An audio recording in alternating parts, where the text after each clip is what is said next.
Bonsoir tout le monde, bonsoir à tous. On est lundi, c'est Taï6 comme d'habitude. J'espère que tout le monde va bien. On est là avec Hugo, tranquillement. Hugo, comment ça va? Ça va nickel. Oula, la voix s'en va ou ça va? Ouais, j'ai. Non, ça va, ça va. Ok, bon. Il fait froid en même temps, hein. Faut pas tomber malade. Il fait froid, il fait froid. C'est vrai, on va pas se mentir. Salut Alexis, salut Rachel. J'espère que tout le monde va bien. J'espère que vous avez suivi un petit peu ce beau week-end de LFB qu'on a eu. Si c'est pas le cas, vous êtes au bon endroit puisqu'on va débriefer tous les matchs de cette 10e journée ensemble. Et à 21h30, on aura l'honneur de recevoir Isabelle Yacoubou. Est-ce que le statut de légende, le terme de légende est approprié du basket français? Franchement, ouais. 147 sélections en équipe de France, vice-championne olympique. Bon, on aura le temps C'est d'en mérité. parler tout à l'heure. Mais là, il y a quand même une cliente. Salut Maxime, salut Amalune et salut Panier Piano. Bah écoute, ça va Rachel, tranquillement. Tranquille. Hop. On va laisser 2 minutes pour que les gens arrivent tranquillement. Et puis après, on va attaquer. Salut Ethan, salut Raven.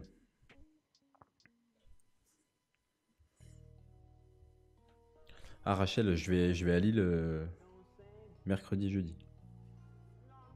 Pas pour voir Villeneuve d'Ascq, mais je vais à Lille. Et normalement, je vais à Villeneuve d'Ascq semaine prochaine si tout va bien. Pour un tournage avec les joueuses de l'ESBVA.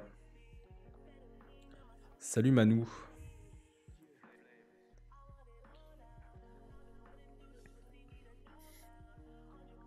Salut Victor, salut tout le monde. Super ta vidéo, merci à tous ceux qui m'ont fait des retours en vrai sur le vrai ou foot avec La Roche. On sait ce que veut dire la bouteille de champagne en emoji. C'est bien Ethan, ça nous parle du coup. Mais ouais, content que ça vous ait plu.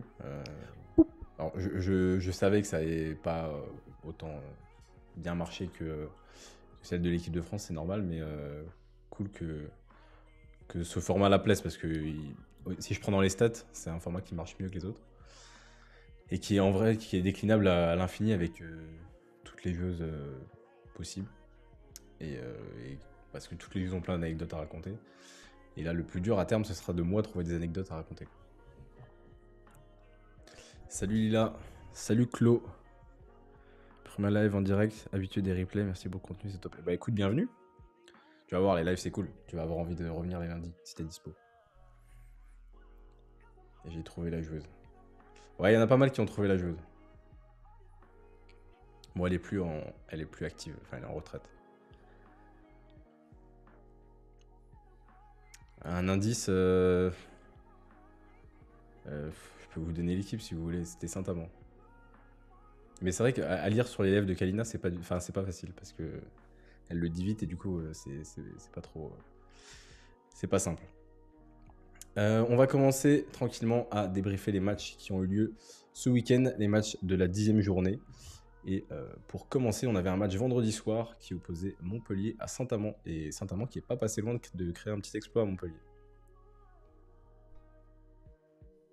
Ouais, premier match de la 10e journée hein, qui opposait du coup, comme tu l'as dit, Montpellier à Saint-Amand. C'était au Palais des Sports de Lade, pardon. Les Gazelles qui recevaient les Green Girls de Saint-Amand. Saint-Amand qui a fait peur quand même à Montpellier, qui était quand même pas tranquille au début du match. Saint-Amand qui menait 26-19 à la fin du premier quart-temps et qui ont réussi à garder leur avantage jusqu'à la pause 38-40. Mais au retour des vestiaires, les Gazelles, elles ont passé la seconde. Elles ont réembrayé un petit peu tout ça et Mariam Badian les a bien emmenées vers la victoire. Badian, c'est 19 points, 8 rebonds, 23 d'évaluation sur ce match. Donc voilà, elles refont un gros troisième quart-temps, les Gazelles, qu'elles gagnent 20-12. Le duo Caroline Skens et Ale Peters aura aussi fait des ravages un petit peu dans cette fin de match. avec 16 points chacune à leur compteur. Du côté de Saint-Amand, c'est encore une fois Odera Chidom qui est prétendante au titre de MVP là sur la première partie de saison qu'on voit, qui a fait un gros match, 20 points, 8 rebonds, 27 d'évaluation pour la Nigériane. Morgane Armand a signé une belle copie aussi et 14 points, 14 d'évaluation. Hortense Limousin évidemment qui fait toujours le travail un petit peu de l'ombre, hein, 6 rebonds, 11 passes, 5 interceptions pour 20 d'évaluation. Mais voilà, malgré leur très bonne première période, les Green Girls, pardon, elles s'inclinent sur le palais des sports de Latte, 80-76, donc victoire de Montpellier. Ouais, Odera Chidom, ouais, qui pourrait, si Saint-Amand avait plus gagné, à titre individuel en tout cas, elle a des perfs de MVP. C'est vrai qu'elle est super régulière. Elle avait été bien tenue la semaine dernière contre Bourges. Mais là, bon, elle a pu reperformer. Mariam Badiane qui est toujours dans ses standards, toujours efficace, toujours présente. Et si Maxime, je viens voir normalement dimanche ESBV à Tarbes. Et ouais, ça va être cool. Il vaut mieux que ce secteur soit bien échauffé avant Galatasaray. Ouais, c'est clair que ça va taper. Mais en tout cas, voilà, victoire des Gazelles qui confortent leur place dans le quatuor de tête. Bonne chose pour les joueuses de Valérie Demory. Ensuite, Angers qui recevait Charleville. Ouais, Angers qui recevait Charleville à la salle Jean Bouin comme d'habitude. Malheureusement, Angers qui s'incline à la fin de ce match. Pourtant, les coéquipières d'Alexis Peterson, elles ont pris un petit peu les devants dans la première période. Elles menaient 35-32 à la pause, mais malheureusement, ça n'aura pas suffi puisque comme d'habitude, Nina Milic, la Serbe, signe la meilleure évaluation du match, 24 points, 9 rebonds, 26 d'évaluation pour l'international serbe. Et son duo à l'intérieur avec Brianna Fraser n'a pas laissé beaucoup de chance à Angers. Fraser, c'est 20 points, 10 rebonds, 22 d'évaluation. Et donc à la fin du match, Charleville qui vraiment s'est imposé en patronne, qui a un gros secteur d'intérieur. On a eu l'occasion aussi de voir Shea Coley, la Canadienne, 10 points, 5 rebonds, 6 passes pour 14 d'évaluation. Et du côté d'Angers, Alexis Peterson qui termine meilleure évaluation de son équipe, elle était un petit peu seule, Peterson, sur ce match. 17 points, 4 rebonds, 7 passes, 3 interceptions pour 19 d'évaluation. Noter aussi les 10 d'évaluation d'Ivana Jakubkova, la Slovaque. Et score final du coup en faveur de Charleville, 73-63 sur le parquet d'Angers. Ouais, et Shea Coley qui, sur les derniers matchs de Charleville, qui a un rendement qui est intéressant, qui apporte, je trouve, alors c'est pas de l'expérience, parce que de l'expérience il y en a sur le terrain en soi, mais je sais pas, ça amène un peu de lien en tout cas entre le secteur extérieur qu'il peut y avoir et les intérieurs. Et c'est pas mal pour Charleville et de bon augure pour la suite. À noter côté Charleville, qui a Oumo Diallo qui est arrivé, qui a joué que 3 petites minutes, mais qui arrive en renfort du côté des Flammes. Donc voilà, à voir sur les prochains matchs. Là, c'était le premier match, le temps de se mettre dedans. Et puis voilà, bonne victoire de Charleville sur le parquet d'Angers. Ensuite, hop, on passe du côté de La Roche. Les Tigresses qui recevaient Tarbes et les coéquipières d'Isabelle Yacoubou qu'on recevra tout à l'heure. Et là, globalement, il n'y a pas eu trop de matchs. La Roche qui a dominé les 4 cartons de la tête et des épaules. Je vous mets la petite vidéo. Tac. Sous l'impulsion d'une Kalina Mosqueda-Lewis en feu, vous voyez à l'écran, qui a artillé 6 sur 6 à 3 points. Elle a mis 24 points en première mi-temps. Elle finit avec 24 points. Pardon. Elle a loupé qu'un seul tir, c'était un tir à 2 points. Elle est à 88% au tir. Gros match de sa part, 31 d'évaluation. Et voilà, les Tigresses qui n'ont laissé aucune chance au jeu de François Gomez, privé de Serena Kessler qui est forfait pour le reste de la saison. Ça, c'est la mauvaise nouvelle de la semaine. Et voilà, on en parlera tout à l'heure avec Isabelle, voir comment elle gère ça. Mais voilà, Isabelle qui était un petit peu seule dessous, 19 points, 6 rebonds, 17 d'éval pour elle. Carla Leit qui s'est encore montré 14 points, 3 rebonds, 3 passes pour 10 d'évaluation. Et côté La Roche, on a Tiffany Clark qui met 17 points pour 22 d'éval. Et Louisa Geisel-Söder qui met 12 points pour 17 d'éval. Et La Roche qui empoche son 6e succès en LFB. Victoire qui fait du bien pour les joueuses de Manu Body. Et c'est vrai que malgré tout, La Roche, on les voit pas forcément, mais elles sont 5e derrière le elles sont là. quatuor Franchement, elles sont là. De tête. Donc, carrément. Donc c'est de bon augure aussi. Je regarde le chat, j'ai pas vu. Collet qui fait du bien dans les rotations à Charleville. Et pour Angers, il manque toujours une rotation à l'intérieur. Ouais, sachant qu'en plus, Elonou qui devait arriver, n'arrivera pas finalement, puisqu'elle elle était arrivée, mais elle s'est reblessée. Et 2 à 3 mois, je crois, d'indisponibilité. Donc pour une pigiste, c'est pas terrible. Et oui, c'est Anna Kessler, on en parlera, mais c'est 3e croisée de suite, je crois, en 3 ans. Donc, compliqué. C'est abusé. Ouais. La pauvre, franchement, c'est dur. Moralement, ça doit être super dur. Franchement, en vrai, j'imagine même pas dans quel état elle est, mais elle a 20 ans, 3 fois les croisés. Elle ressort juste de sa chirurgie et elle se les retape, quoi. Franchement, c'est... Ouais, la pauvre. Surtout qu'elle revenait pas mal, hein, au final. Elle avait un apport qui était intéressant et elle comptait dans les joueuses... dans la rotation de Tarbes, et elle était plus du côté des jeunes, même si elle était jeune. Elle comptait dans l'effectif pro. Et on sait que l'effectif de Tarbes est déjà un petit peu court. Donc, mais c'est intéressant qu'on ait Isabelle ce soir pour qu'on puisse en parler tout à l'heure, parce qu'il y a plein de questions, tant sur sa carrière que sur la saison qu'elle vit avec Tarbes. Donc ça va être très intéressant. Autre match, Toulouse qui recevait Villeneuve, et Villeneuve qui a encore déroulé à Toulouse. Ouais, Villeneuve qui a déroulé, c'était vraiment le duel du Nord contre le Sud. C'est Toulouse qui recevait Villeneuve d'Ascq, donc à domicile. Premier temps assez serré, hein, les deux équipes se sont un petit peu cherchées. On a joué un petit peu au ping-pong là entre les deux formations. Mais Villeneuve, voilà, qui rentre au vestiaire avec 5 longueurs d'avance. Et voilà, elles sont revenues sur le terrain, le couteau entre les dents. Elles ont livré un très gros troisième quart-temps, les Villeneuvoises. Elles ont marqué 27 points dans ce troisième quart-temps, hein, contre seulement 8 pour Toulouse, qui a donc forcément vu le fossé se créer un petit peu. À la fin du troisième quart-temps, c'est Villeneuve, hein, qui mène de 24 points, 40 à 64. Donc voilà, les 10 dernières minutes, les Toulousaines, elles les ont beaucoup subies. Elles n'auront pas réussi à revenir et espérer une remontée. Et donc score final, hein, pour Villeneuve, 78-55, qui donc s'impose avec la manière en terre toulousaine. Côté stats, on retrouve Kamaya Smalls, hein, à Villeneuve, 19 points, 6 passes, 25 d'évaluation. Kenny Deberck aussi qui fait une très grosse saison, elle qui était blessée, on le rappelle, un petit peu en début de saison, mais qui revient à son meilleur niveau et d'une très grande forme. 15 points, 7 rebonds, 15 d'évaluation pour l'américaine. Côté Toulouse, c'est Aminata Gueye, qui termine meilleure scoreuse de son équipe avec 19 points, 9 rebonds et 21 d'évaluation, et également meilleure évaluation de son équipe. Et donc score final 78-55 pour Villeneuve.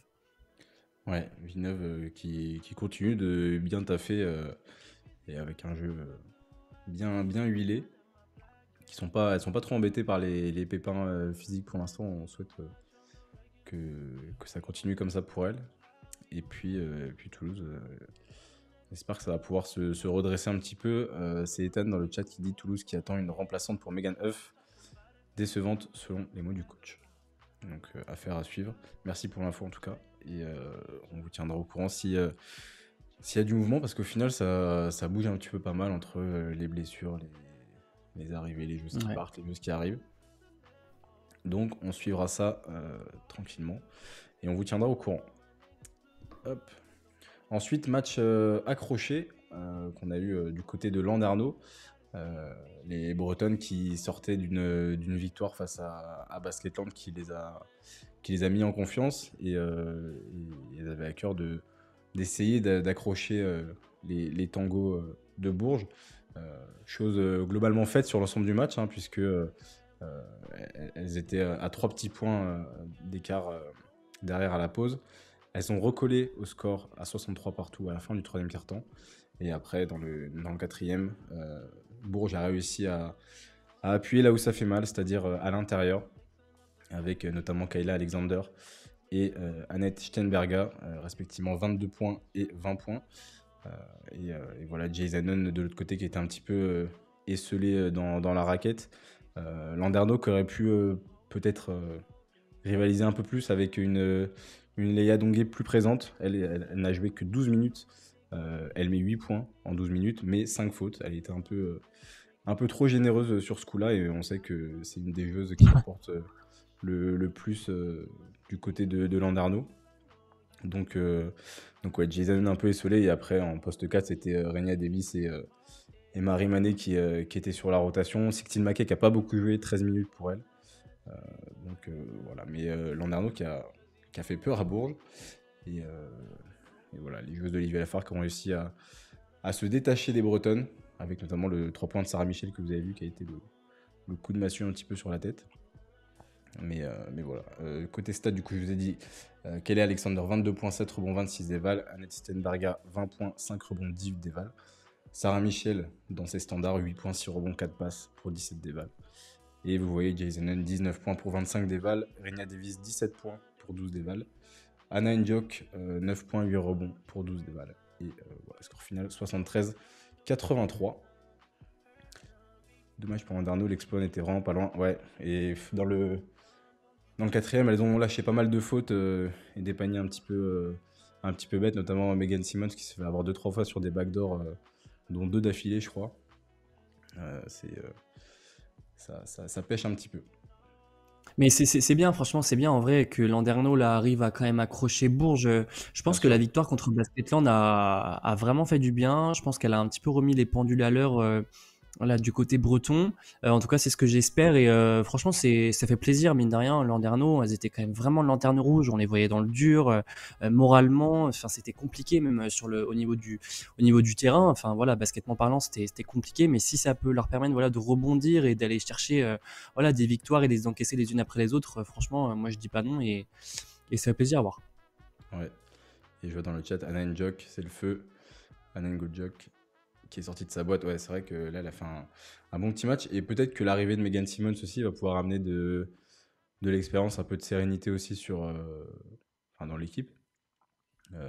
Joueuse d'expérience, ce qui n'était pas du tout le cas de Chloé Wells qui était là avant, qui était une jeune joueuse qui ne connaissait pas le championnat et qui n'a pas réussi Ouais. à trop s'intégrer, à trop s'adapter.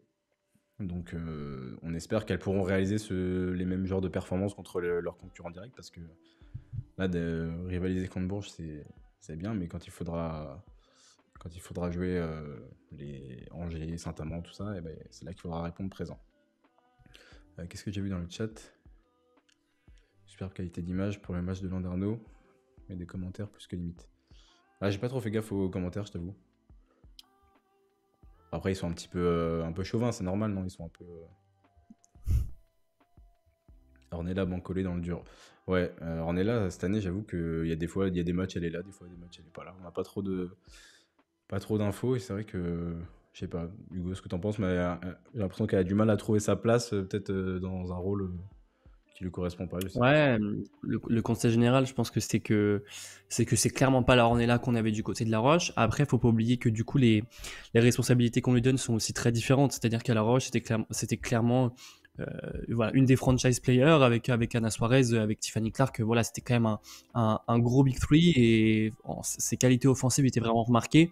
Je pense que du coup du côté de Bourges, ça doit vraiment changer les donnes parce que ben voilà, t'as des Letty Guapo, t'as des Annette Steinberga, t'as des Kella Alexander, t'as des Yvonne Anderson à la main, et forcément c'est vrai que du coup voilà, le fait même d'avoir Letty Guapo à son poste, c'est pas quelque chose de facile. En plus c'est une joueuse qui d'habitude sort du banc. Là Letty Guapo est blessée en ce moment, donc elle est dans le 5, mais voilà, je pense que c'est pas du tout les mêmes responsabilités, et peut-être que qu'il va lui falloir peut-être une bonne année de voilà je dirais D'adaptation. d'installation et d'adaptation. Merci, je trouvais pas le mot, d'adaptation pour voilà pour arriver à jouer avec Olivier Lafargue et avec ses coéquipières. Ouais, c'est tout ce qu'on lui souhaite, et qu'elle puisse profiter de l'absence de Letty Guapo. J'ai pas vu de ce qu'avait Letty. J'ai pas eu. Alors je l'ai vu, qu'est-ce qu'elle a? Je sais plus. Mollet ou cuisse? Je sais plus. Ok. Non, je sais plus, j'ai peur de dire des bêtises. Mais ouais, ça doit être un truc comme ça. Bon, en tout cas, il faut que Ornella puisse profiter un petit peu du temps de jeu qu'elle aura pour s'imposer un petit peu, si elle le peut. Mollet, apparemment, dit Ethan Ouais, voilà. et Alexis. Merci. Les insiders. C'est ça. Et le dernier match qui avait lieu, c'était un petit peu sur le papier le choc de cette 10e journée. Basketland qui recevait l'Asvel à Mitterrand, à guichet fermé, évidemment. Et on a senti directement une différence à la fois, enfin, de la fraîcheur physique aussi. Basketland qui a joué en Euroleague, qui a eu un gros déplacement en Turquie du côté de Mersin. Lyon qui n'avait pas de match en Coupe d'Europe cette semaine. Et ça s'est ressenti dans le jeu. Lyon qui a démarré très fort, qui a imposé son rythme directement. Il y avait déjà plus 13 à la fin du premier quart-temps. Et voilà, les choses de David Gauthier qui ont continué à prendre le large avec notamment une Alexia Chartereau qui a été quasi parfaite. 20 points pour elle, 4 sur 5 à 2 points, 4 sur 5 à 3 points. 19 déval, très très clean et qui a enchaîné les tirs et qui a fait très très mal. Qui a éteint aussi un petit peu la salle et qui a vraiment mis un coup au moral des joueuses de Julie Barren. Ouais. Hop. Et après, au retour Capitaine. des vestiaires. Pardon ? Je dis capitaine Alexia Chartereau. Ouais, capitaine. Et au retour des vestiaires, les Landaises qui ont tenté de revenir, mais voilà, Alexia Chartereau était dans un grand soir, qui a bien été aidée par Julie Allemand aussi, qui met 12 points à 3 sur 3 à 2 points, 2 sur 3 à 3 points. On en parlait avec elle la semaine dernière dans sa sélection de tirs et les tirs qu'elle prenait. Efficace, parce que à chaque fois, c'est des bons tirs qu'elle prend, c'est des tirs ouverts, des tirs en fin de possession, mais où elle est ouverte, où elle doit les prendre. Et ça fait mouche. Gabby Williams qui met 11 points, 7 rebonds pour 15 déval aussi. Et du côté de Basketland, c'est Laura Hill qui a été la plus efficace, on va dire. 12 points, 5 rebonds pour 15 d'évaluation. Kristen Mann qui met 12 points. Regan Magaretti, 8 points, 8 rebonds pour 13 déval. Et voilà, Basketland qui était encore un petit peu sans trop de solutions. Et c'est un petit peu inquiétant de voir les jeux de Julie Barren comme ça. On a déjà parlé la semaine dernière.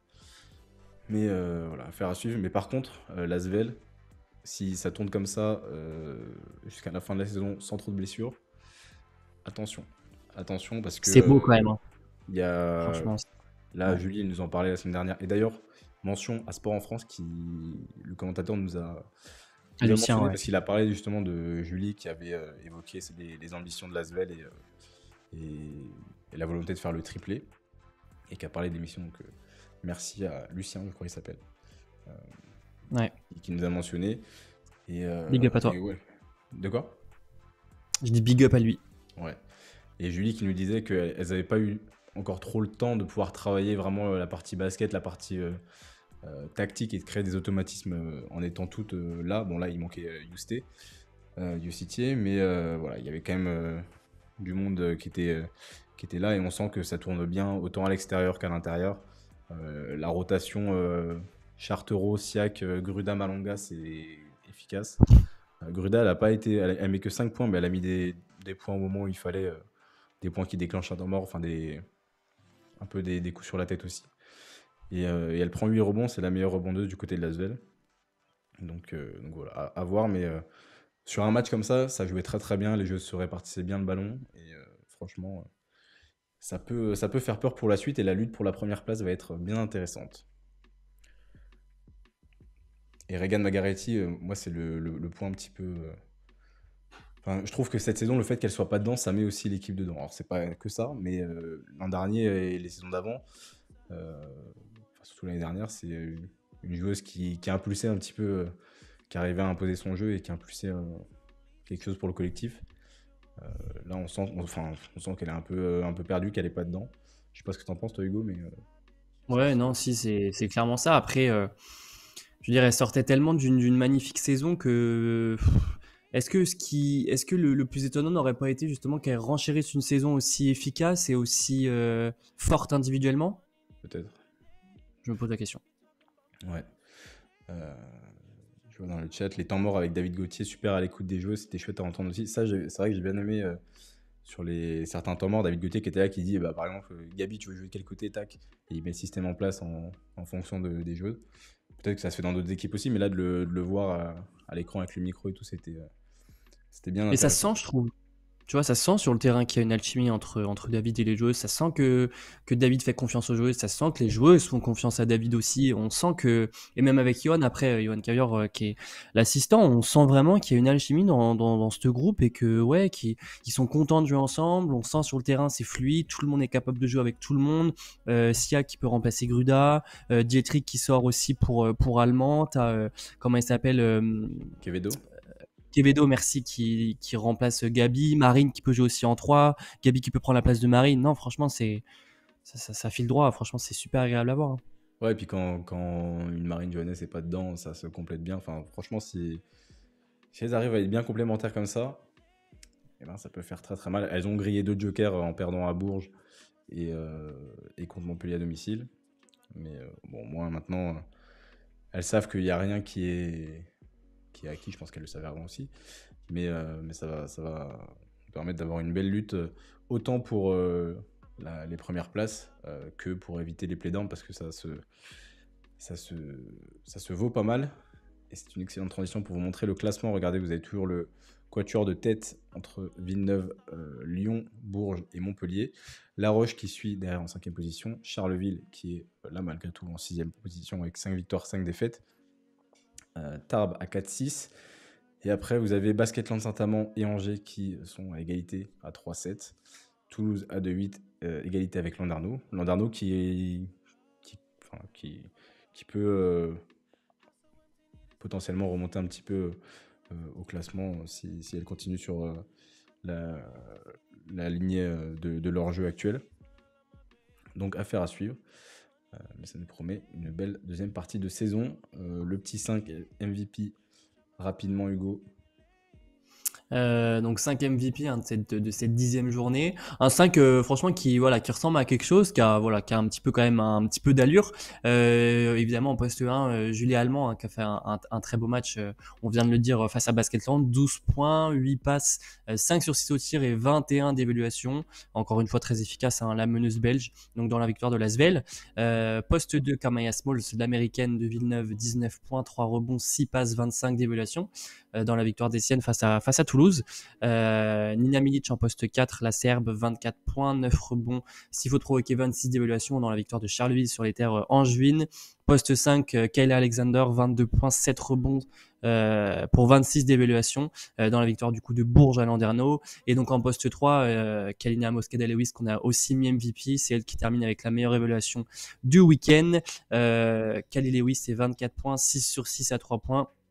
4 passes décisives pour 31 d'évaluation dans la victoire de la Roche-Vendée face à Tarbes à domicile. Ouais, ça nous fait plaisir d'avoir un 5 un peu cohérent sur les postes de jeu.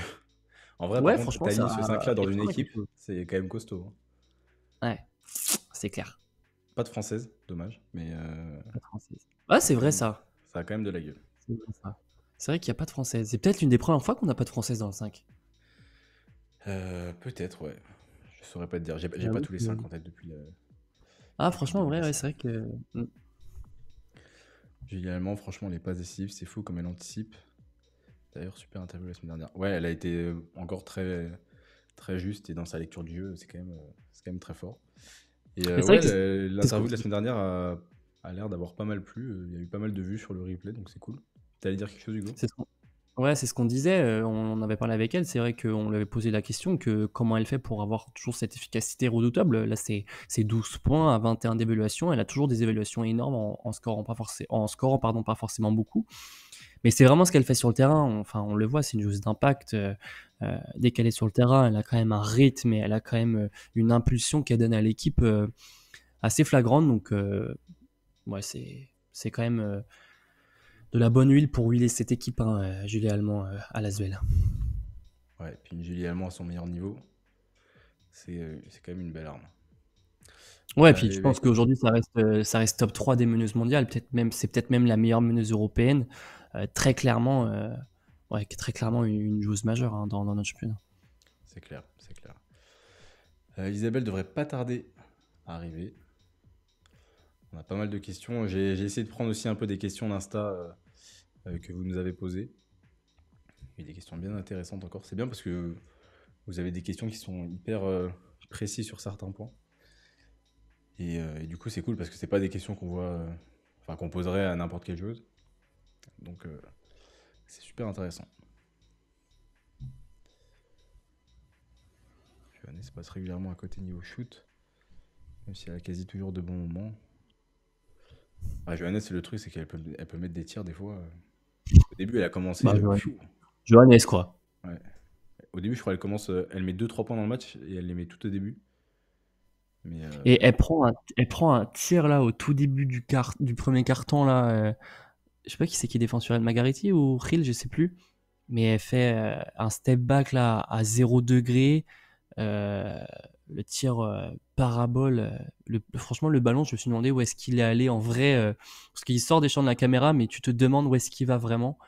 C'est un truc de ouf quand même. mais ça c'est trop fort. Ah mais oui, ah oui, le shoot à 0 degré. Ben, tu vois, nous on avait filmé ce shoot-là contre la Finlande à Saint-Chamond, là, qu'on avait posté, où elle regarde à Oui, gauche. contre Awak hier, Ouais, où exactement, elle est celui-là. face. Et Ouais, bah c'est ouais, pareil, ouais. elle regarde, elle recule, un, deux, C'est paf, et tellement elle envoie fort. un missile en l'air, hein. C'est. Ah, c'est vrai que c'est fort. Et je sais plus qui c'est qui disait ça. Je sais plus si c'est Angelo Tagarakis ou Lucien qui disait ça, les commentateurs. Mais il disait il y a deux joueuses françaises qui sont capables de faire des tirs comme ça. C'est Marine Johannes et Lisa Berkani. Ouais, c'est Et je ça. trouve que ça résume plutôt bien parce que c'est vrai que c'est quand même deux joueuses qui sont. Certes, elles sont flashy dans leur jeu, mais de pouvoir prendre des tirs comme ça, franchement, c'est dur. C'est super dur. C'est des tirs qui sont vraiment compliqués, hein. Ouais. Alors, les amis, on a Isabelle qui est avec nous. Isabelle, est-ce que tu nous entends? Je vous entends très bien. Bonsoir à tous. Super, bonsoir, comment ça va? Bienvenue dans mon salon. Bon appétit, santé. Alors, la question, c'est du spritz ou c'est quoi, l'orangina? Euh, Je vais deviner là pour la soirée. dans le chat, vous pouvez deviner si c'est du spritz ou de l'orangina. Bon, Isabelle, merci d'être là. Ça fait Avec plaisir. vraiment plaisir de Ouais. t'accueillir. Merci Tout le beaucoup. monde était très content que tu viennes. Je sais pas si tu connais un petit peu l'émission ou pas du tout. Euh, Je suis vite fait, mais j'avoue que j'ai bon, pas regardé tout, donc il y aura certainement des surprises. non, mais en gros, pour t'expliquer, c'est voilà, une émission où on parle de ce qui se passe en LFB le week-end. D'accord. On débriefe les matchs et puis voilà, on aime bien recevoir des joueuses quand c'est possible pour parler à la fois de vos carrières et de vos saisons actuelles avec l'équipe dans laquelle D'accord. vous jouez. Donc voilà, normalement, il n'y aura pas de questions pièges, c'est tout sur toi, tu devrais pouvoir répondre à tout, donc ça devrait Au pouvoir le pire, faire. hein, on peut- le Joker, hein? Au pire, il y aura la question de Joker. Euh, du coup, nous, on structure l'interview un peu en trois thèmes. Le premier thème, c'est sur ton parcours pour rappeler un petit peu aux gens et faire découvrir à ceux qui ne te connaîtraient pas. Le deuxième, c'est sur ta saison actuelle avec Tarbes. Et on aime bien finir avec l'équipe de France. Voilà, parce que c'est un sujet qui parle à beaucoup de gens. Donc, si ça te va, on peut y aller comme ça et puis on est parti. Bah, let's go. Parfait, let's go. Du coup, toi, tu as commencé le basket au Bénin, pays où tu es né, avec lequel tu as encore une forte attache. Tu es arrivé en France en 2003, c'est ça? Je dis pas de bêtises? Exactement. J'ai bien révisé. À Tarbes, est-ce que tu peux nous parler un peu de ton arrivée au TGB à cette époque-là et de l'anecdote de la vidéo que tu as envoyée? J'ai lu ça quelque part. Alors, ça remonte un petit peu maintenant tout ça, mais on va essayer de faire un travail de mémoire. J'ai 16 ans, la première fois que je fais une tentative où j'envoie une vidéo de moi en train de m'entraîner au Bénin, mais à l'époque, il faut savoir qu'il n'y a pas de championnat féminin dans mon pays, donc je fais des tournois féminins, mais pas officiels, et je joue et je m'entraîne principalement avec les garçons.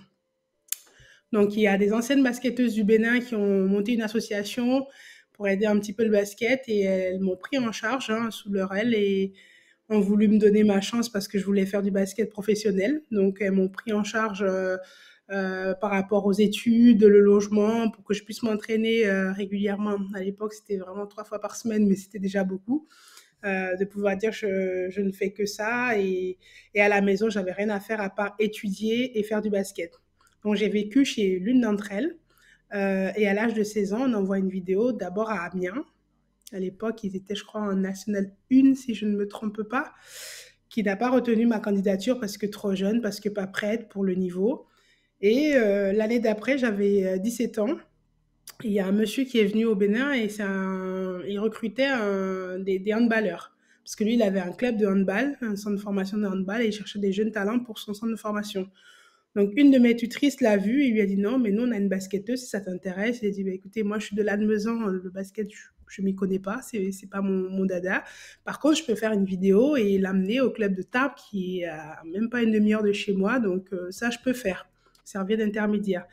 Donc un soir, il vient à l'entraînement pendant que je m'entraîne avec les garçons, il fait des prises et après il me fait une petite interview, pourquoi on devrait me donner ma chance en gros et pourquoi le basket, etc. Donc franchement, j'ai pas revu cette vidéo depuis très longtemps, donc je ne saurais même pas ce que j'ai dit dedans. Et la vidéo arrive à Tarbes et à l'époque, c'est Daniel Leroll qui est entraîneur des pros et du coup responsable aussi du centre de formation et il avait dit non, parce que j'avais 17 ans, ça me ferait qu'une seule année en cadette. Et il a dit à l'entraîneur que l'intégration peut être très difficile, sachant que j'ai jamais quitté le Bénin et que je n'étais pas non plus, enfin, très très jeune, on va dire, pour pouvoir prendre un pari sur la jeunesse. Donc pour lui, c'était non. Donc il m'appelle à l'époque en me disant écoute, ta candidature ne sera pas retenue. Mais bon, à l'époque, moi, je faisais aussi de l'athlétisme et cette année-là, j'avais le championnat du monde. Je m'étais qualifiée pour le championnat du monde d'athlétisme au lancer de poids. Donc, je me suis très vite consolée avec un voyage de mois au Canada, à Sherbrooke, où j'ai performé aussi. Donc, voilà, j'ai tourné très vite la page. Seulement qu'au retour de ce voyage-là, j'ai un appel où on me dit, il y a un message pour toi, c'est l'entraîneur de Tarbes. J'ai dit, oh, mais qu'est-ce qu'il me veut? Déjà, j'ai compris, je suis trop vieille pour ce qu'il recherche, mais qu'est-ce qu'il peut bien me vouloir encore? Et c'est là où je suis surprise parce que c'est un autre monsieur qui se présente à moi. Il me dit qu'il est Pascal Pisan et qu'il a été le nouvel entraîneur qui a remplacé du coup Damien et qu'avec l'entraîneur des cadettes Christophe Arnaud, ils ont revu ma vidéo et que évidemment qu'ils voudraient, si ce n'est pas trop tard pour moi, que je vienne à Tarbes parce qu'ils pensent que je peux vraiment aider l'équipe. Et à l'époque, Jean-Pierre Suta a appelé du coup mes tutrices au Bénin, les anciennes basketteuses, et il leur a proposé, en gros, on la prend pour une année en test, on essaye. Si ça ne marche pas, ben, c'est pas grave. Elle aura fait une année, elle aura tenté sa chance et elle repartira au Bénin, donc une convention d'une année. Et si par contre ça se passe très bien, on pourra le renouveler. Donc c'est comme ça que je débarque à Tarbes, un petit peu en retard, parce que la rentrée avait commencé, je pense, depuis une semaine. C'est le temps de faire le visa, c'est très long chez moi. Donc j'arrive à Tarbes finalement à l'âge de 17 ans pour une rentrée un peu tardive et entrer sur la dernière année des cadettes au club de Tarbes. Bon, alors déjà, travail de mémoire, ça va, t'as plutôt bonne mémoire. Ouais, c'est ça. C'est plutôt bien raconté.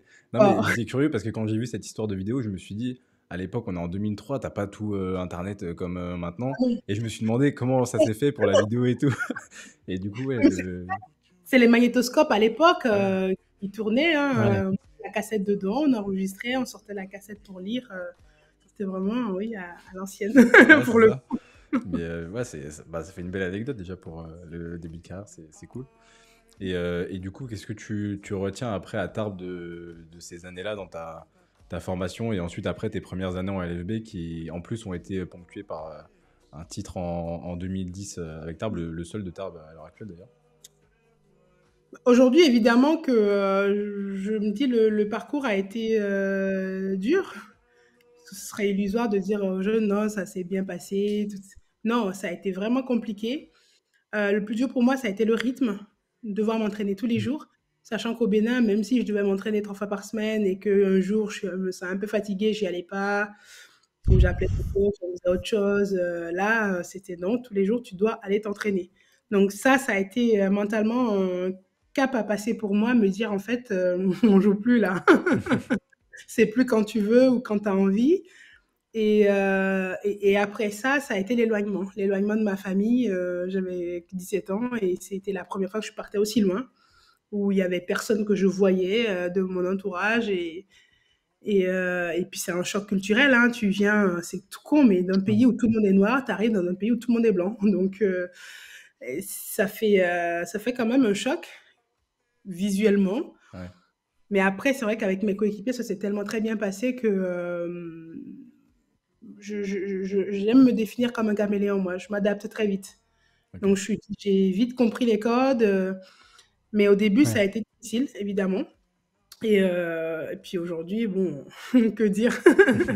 Même moi, je n'aurais pas rêvé quelqu'un m'aurait tiré ces cartes-là, j'aurais dit bien sûr, tu m'as volé le coup. Donc j'aurais pas cru, évidemment. Mais l'histoire, elle est quand même assez intéressante, je Ouais. trouve.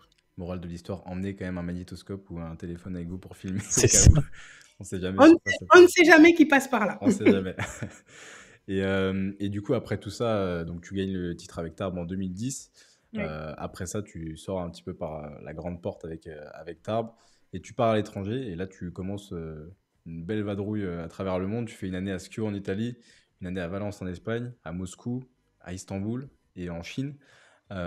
Est-ce que c'était une volonté pour toi de découvrir plusieurs championnats ou tu faisais un peu année après année en te disant bon, on verra ce qui se passe?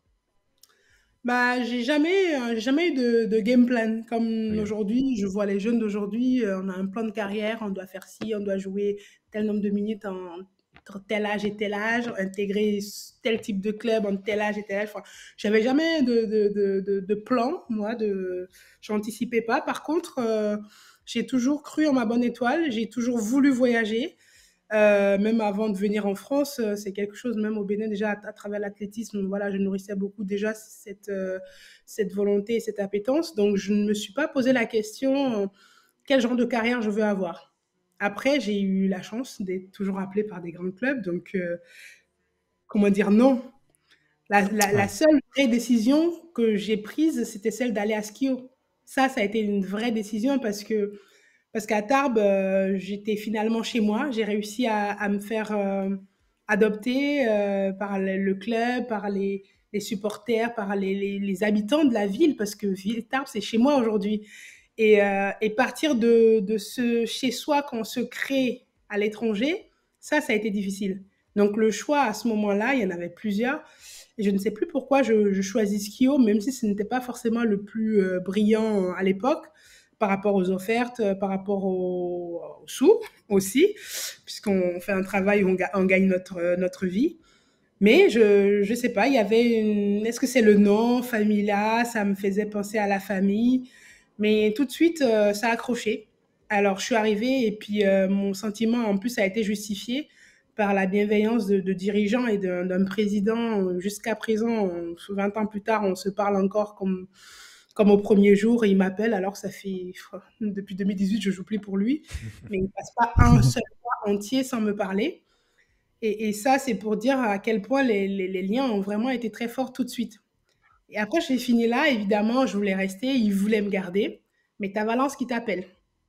Bon, c'est Nathalie Etchkova, hello, pour ceux qui connaissent un projet où on fait venir Anne Waters, Sancho Little, Maya Moore, Lauren Jackson, sans compter Sylvia Dominguez, Laia Palao, Kata Anti, Yana Vessela à l'époque.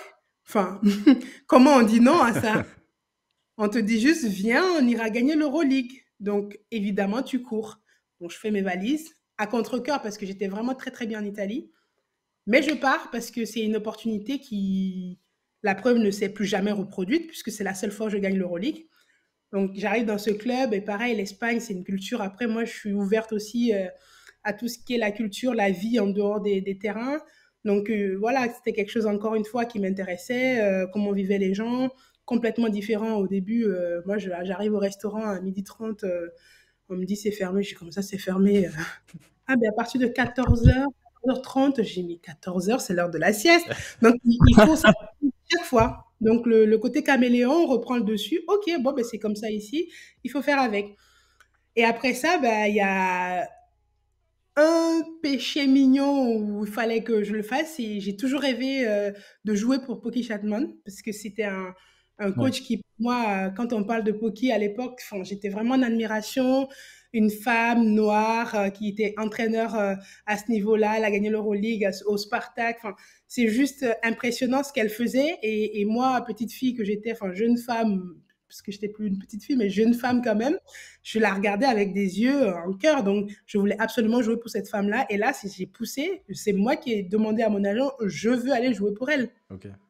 Donc, je pars, je signe un contrat de 2 ans. Malheureusement, bon, la ville ne m'a pas aussi bien adopté que le club.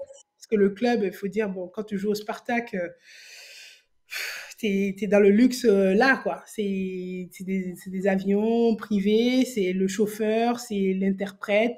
Tu vis dans des lofts, t'as tellement d'espace que t'en as même pas besoin. Mais il se passe pas quelque chose avec la vie autour. Et moi, j'avais vraiment à cœur cet échange-là, toujours de m'enrichir de la culture des gens. Et là, il se passait rien, vraiment rien. Et, le basket, c'était super. Jouer avec Becky Hammond, qui était notre meneuse, Nika Baric, Elisa Aguilar, des Sonia Petrovic, enfin, des joueuses Simone Augustus, Candice Ouais. Dupré. La liste, elle est kilométrique. Ouais, Donc, jolie liste en plus, hein. comment ne pas s'amuser? Donc, le basket, c'était magnifique, c'était génial, mais à côté, je m'épanouissais pas. Donc, j'ai demandé à raccourcir ma deuxième année, ne pas la faire et pouvoir rentrer, ce qu'a compris complètement la présidente, la femme du décédé Chaptaï. Elle m'a dit, écoute, moi, j'ai été joueuse aussi et je peux le comprendre. Donc, il me libère. Et là, je me suis dit, bon, ben, j'étais partie pour 2 ans, qu'est-ce que je vais pouvoir faire? Fenerbahçe, l'année avant Spartak, me voulait absolument et j'avais dit non, je veux au Spartak. Et là, ils ont sauté sur l'occasion, bah, c'est libéré, on la veut. Donc, bah, pourquoi dire non? Voilà. Donc, à chaque fois, ça a été vraiment du hasard. Ça n'a jamais été planifié. J'ai jamais eu de club cible en mode je veux aller à tel endroit, je veux aller à tel endroit.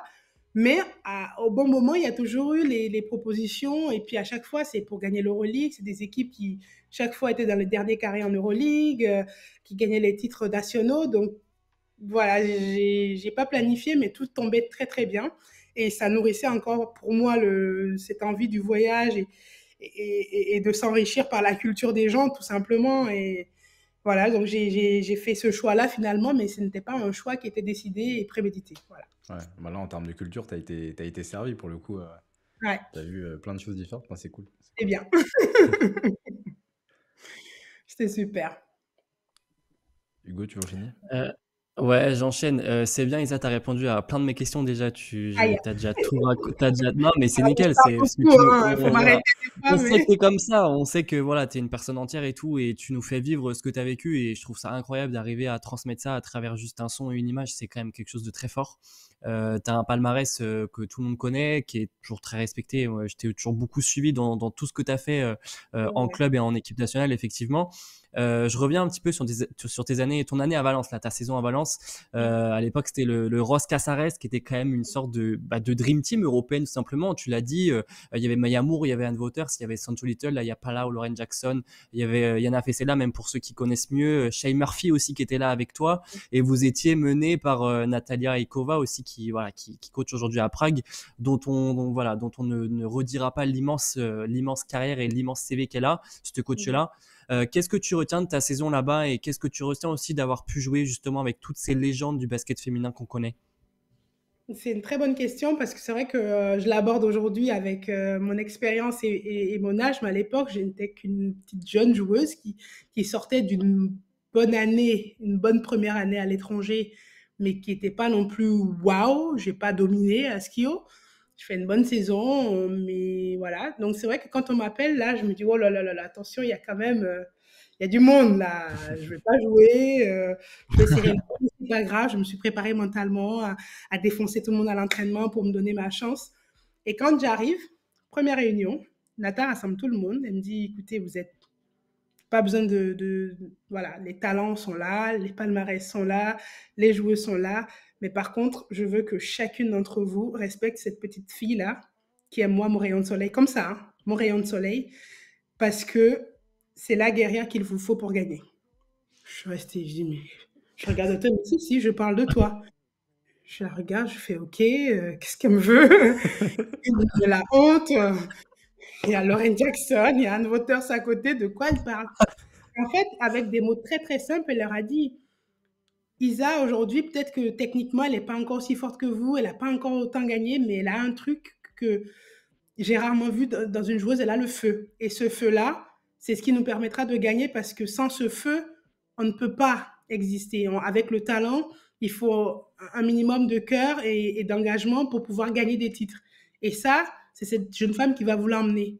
Et dans son rôle dans l'équipe, oui, tu ne vas pas être la 10e joueuse. Je compte sur toi, donc à toi de répondre aussi présente. Mais je compte entièrement sur toi au même titre qu'une Anne ou qu'une Sancho dans l'équipe. Et là, je fais OK, qu'est-ce qui se passe ici? Et là, ça me fait d'abord prendre une gifle, hein, vraiment, parce que jamais j'aurais pensé ça. Mais ça fait prendre confiance aussi. D'un côté, tu te dis, Ouais, une dame, forcément. elle est capable d'avoir ce regard de toi que toi-même, tu ne soupçonnes même pas, en fait. Tu te Ouais. dis, ok, donc en fait, je suis capable.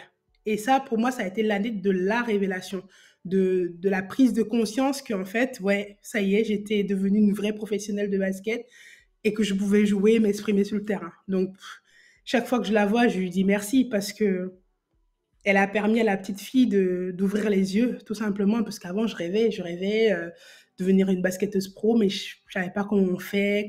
Non, elle m'a aidé à vraiment m'approprier ce rôle et la vivre. Et ça, c'est un cadeau que très peu de coachs font et c'est ce qui fait aussi sa grandeur, hein, après, on atteint.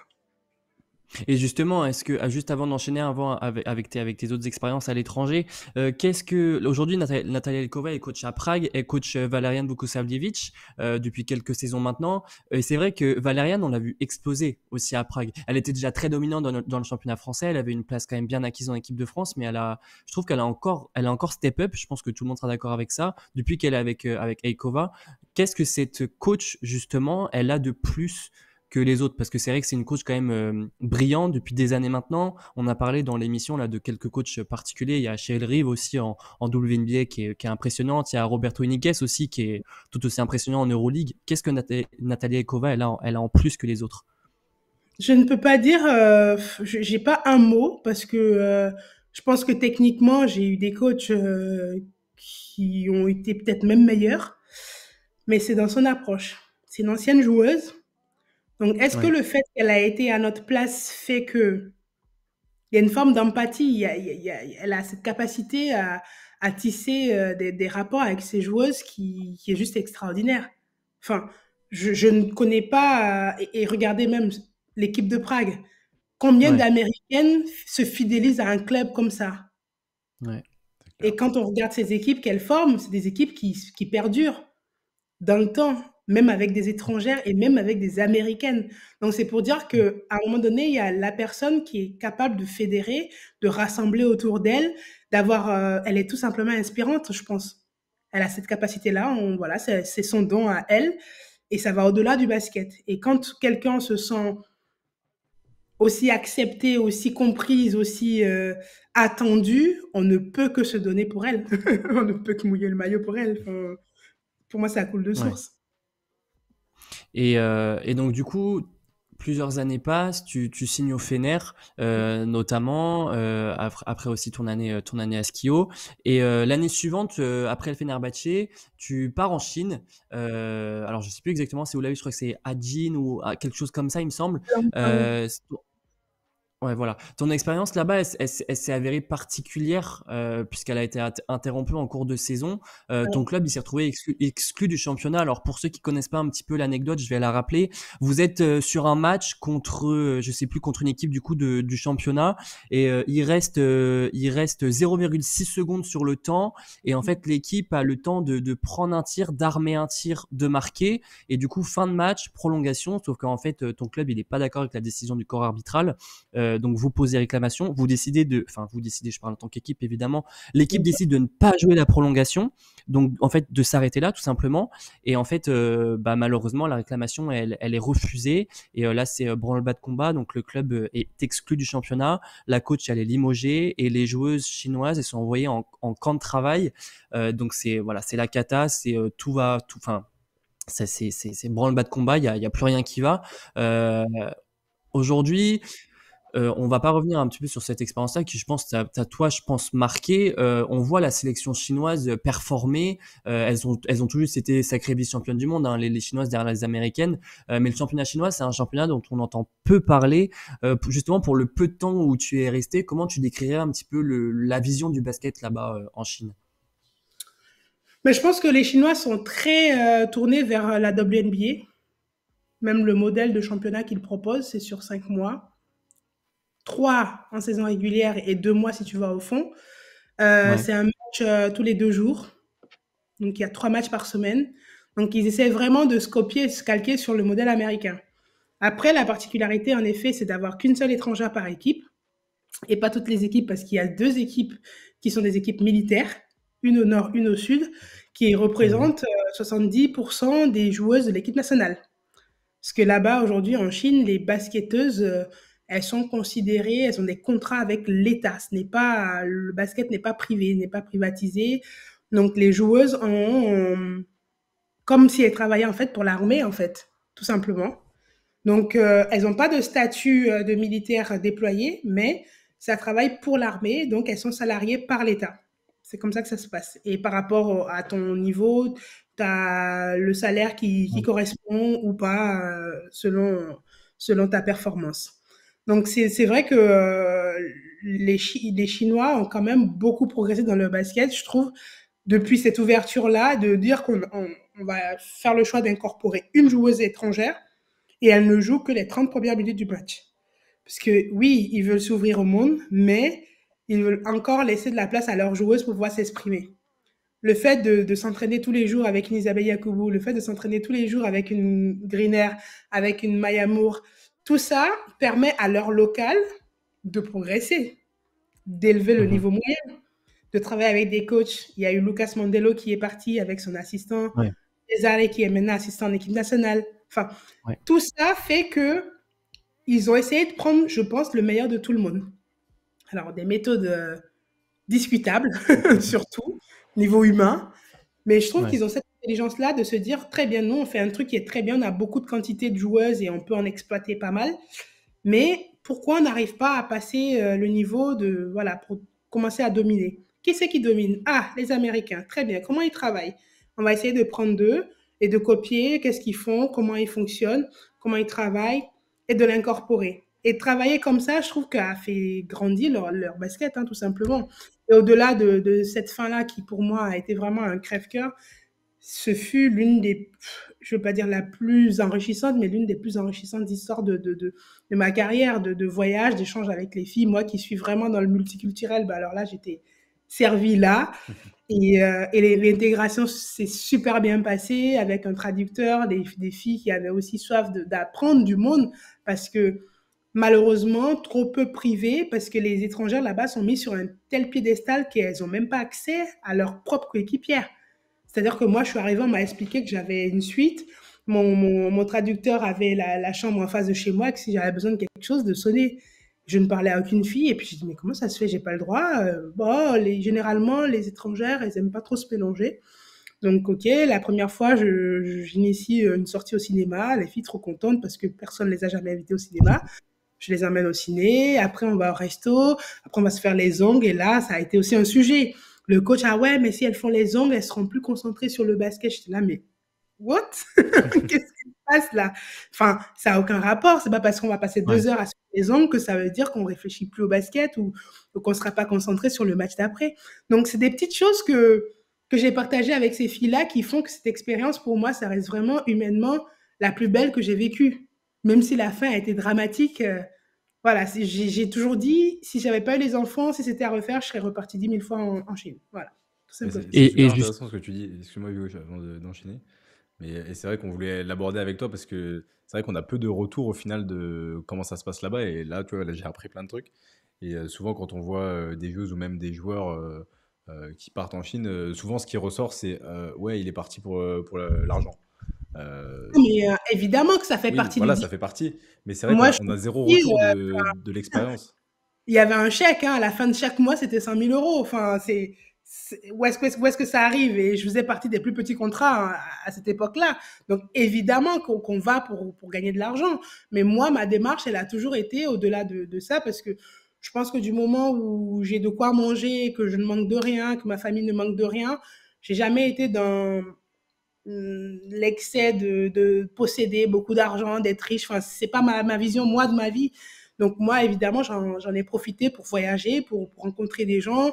Je demandais à mon traducteur, viens, on va au marché. Il était là, il me regardait, mais aucune étrangère ne va au marché. Enfin, et moi, j'étais là, mais je suis en Chine. Je veux voir comment les gens vivent en Chine. Et c'était chaque fois la foire parce qu'évidemment, je suis grande, noire, dans un village paumé à côté de Harbin, là-bas, à Heilongjiang, où ils n'ont pas vu C'est un ça. noir passer depuis 50 ans. Donc, ils te regardent comme ça, il y en a qui sont venus toucher, alors, ah, t'es belle. Mais plus de la curiosité que autre chose. Et ça, pour moi, voilà, ça n'a pas de prix. C'est des choses que j'aurais jamais vécues en étant restée dans mon Bénin ou à Tarbes, dans mon confort, quoi. Tout simplement. Ah, c'est hyper intéressant. Et justement, je vois que beaucoup de personnes dans le chat là, de l'émission s'intéressent justement à ton expérience en Chine. Tu dis que ça s'est fini dramatiquement. Est-ce qu'aujourd'hui tu t'en es remis? Je vois Lila qui demande dans le chat là, est-ce que tu as eu des nouvelles de tes coéquipières qui ont été envoyées dans des camps de travail? Oui, après, bon, elles sont parties dans des camps militaires. C'est-à-dire que Camps militaires. comme elles sont censées être répertoriées comme des militaires, hein, c'est leur statut, elles sont militaires, elles travaillent pour l'État. Ouais. On les a ramenées dans les camps pour suivre un entraînement, pour apprendre l'obéissance et le respect et l'exécution, ne pas se plaindre, ne pas se rebeller. Donc, elles sont restées dedans pendant 3 mois, pour la plupart. Il y en a 3 qui ont pu y échapper parce qu'elles ont été appelées par l'équipe nationale, donc elles n'ont fait que 3 semaines. Et oui, jusqu'à présent, je parle toujours avec 2 d'entre elles. Une qui a arrêté complètement le basket et une qui joue encore. Mais elle m'a dit, bon, depuis que tu es partie, c'est plus pareil.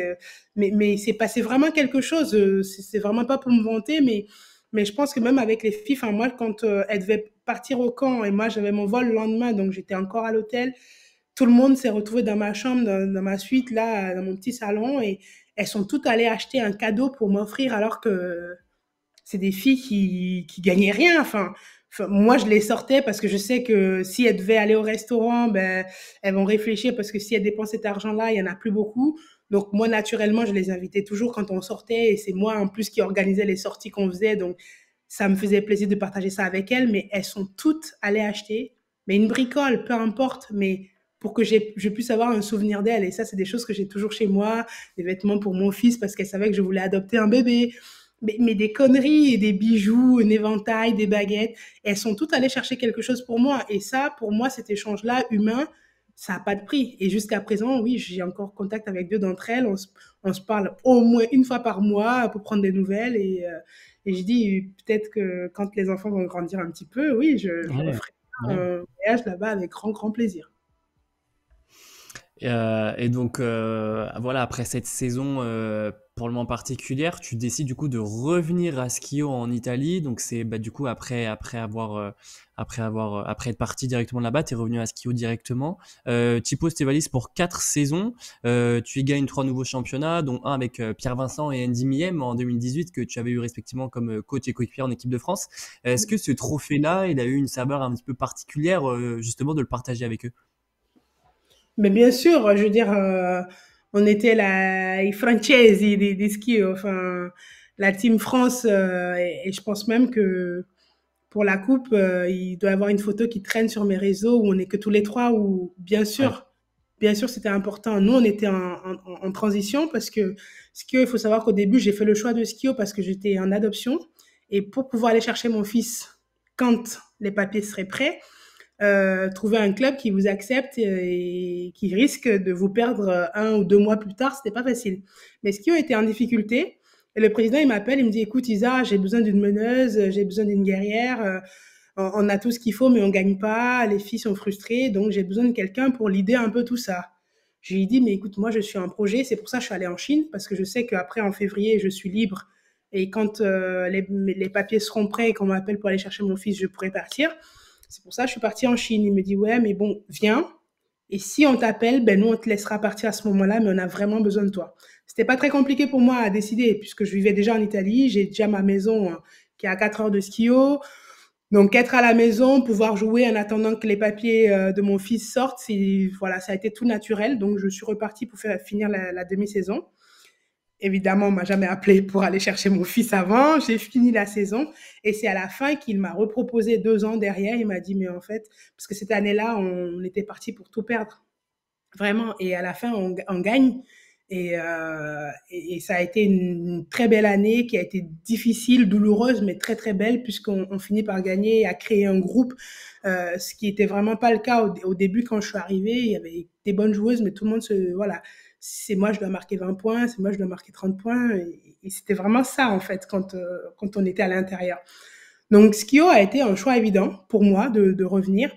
Puis après, bon, ben, j'étais aussi à la maison. J'habitais en Italie. J'avais épousé un Italien à l'époque, donc on vivait ensemble.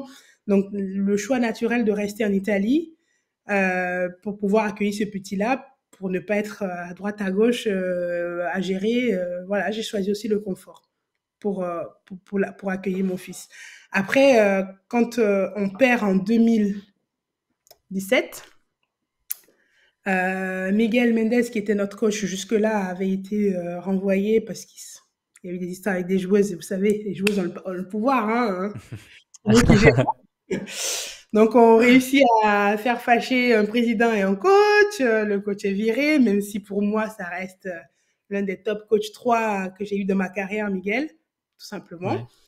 Mais il se fait virer et on se retrouve avec un Italien qui a jamais coaché plus haut qu'une équipe qui a fait milieu de tableau. Et ça a été désastreux pendant les 2 mois qui restaient pour la saison, mais vraiment désastreux. On perd en finale contre Lucca. Et là, le président me regarde et me dit, qu'est-ce qu'on fait? J'étais pas la capitaine, hein, on avait une capitaine. Mais il me dit, qu'est-ce qu'on fait? Je dis, bah écoute, il nous faut un vrai coach, quoi. Il me dit, ouais, mais personne ne veut. Et à l'époque, moi, je lui fais 2 noms. Le coach, il me dit, mais je veux un coach italien. Je dis, mais moi, un coach italien, à part les garçons, et les coachs garçons en Italie ne veulent pas coacher des filles. Parce que après, dans leur ranking, du moment où ils vont coacher chez les filles, ils sont plus rappelés chez les garçons. Alors que le marché des garçons est beaucoup plus intéressant pour eux. Donc, moi, j'avais des coachs qui m'entraînaient l'été, par exemple, à Livorno, en Toscane, garçons qui auraient aimé pour le challenge prendre une équipe et aller gagner, mais qui te disaient, ouais, mais si jamais je vais coacher une équipe fille, je vais me griller le marché des garçons, donc non, merci. Donc, je lui parle du premier coach que j'ai eu à Skio, Sandro Orlando, qui a été viré parce qu'il avait eu une histoire avec une joueuse, Laura Macchi, avec qui ils sont aujourd'hui pas mariés, mais ils vivent ensemble depuis 10 ans maintenant. Et du coup, le président, il aime pas trop. Ah ouais, lui, il est venu ici, il est resté 10 ans, il a quitté sa femme et il s'est mis avec une joueuse, donc je veux pas de lui. Je dis, bah, très bien, bah, après à l'étranger, j'apprends quelques semaines plus tôt que Pierre, ça se passait pas trop bien avec les garçons. Donc je prends mon téléphone, j'appelle Pierre, je dis, alors, ça va? Il me dit, oh, c'est compliqué, les garçons. Là, je dis, bah, écoute, ça te tente une aventure féminine? Viens à Skio, nous, on a besoin d'un entraîneur. Ici, le club a les moyens, l'ambition, elle est grande. Donc, si tu as envie, la place, elle est pour toi. Il me dit, ouais, non, je sais pas. Je veux bien encore continuer les garçons. Je dis, mais regarde bien, les garçons, ça te réussit pas. Reviens chez les filles. Mais comme ça, hein, comme je le dis là, il dit, bon, je vais y penser, je vais y penser. Donc, j'appelle mon président, je dis, bon, mettez-lui la pression un petit peu, il va venir, invitez-le. Donc, en effet, dans les jours qui ont suivi, il lui a envoyé un message en disant qu'ils aimeraient le rencontrer. Il est venu, ça s'est passé, mais le soir même, le président me rappelle, il me dit, bon, ben c'est bon, ce sera lui. Rapide. Ce sera lui. Donc, Pierre arrive, évidemment qu'il y avait la pression parce que la joueuse dont le compagnon était l'ancien coach, qui était candidat et qui n'a pas été retenu et qui était ma mère amie dans l'équipe, elle est fâchée parce que son mari n'a pas eu le poste. Mais comme je lui ai dit, je dis, mais moi, j'ai proposé les 2 noms. Dans les 2 cas, ça aurait été un bon choix. Tactiquement, techniquement, pour l'équipe, je pense. Et je suis sincère là-dessus. Après, si c'est Pierre, je suis contente. Si ça avait été Sandro, j'aurais été contente aussi, puisque c'est moi qui ai proposé les 2. Donc, je suis désolée pour toi personnellement, mais quand on veut gagner, il faut aussi faire ce qu'il faut. Et aujourd'hui, le choix, le président, il a dit l'autre, c'est non à cause de ça. Et moi, je ne peux pas changer cette opinion-là de lui. Donc, ça nous a un petit peu fâchés pendant un petit moment. Mais après, c'est revenu. Hein, mais au début, ça a été un peu bizarre. Et puis, Pierre est arrivé. Il fallait absolument gagner. Et un peu de mal au début parce que Pierre, il faut que ce soit carré, que ça déborde pas. Alors que le club de Skio, c'est un club familial mais professionnel.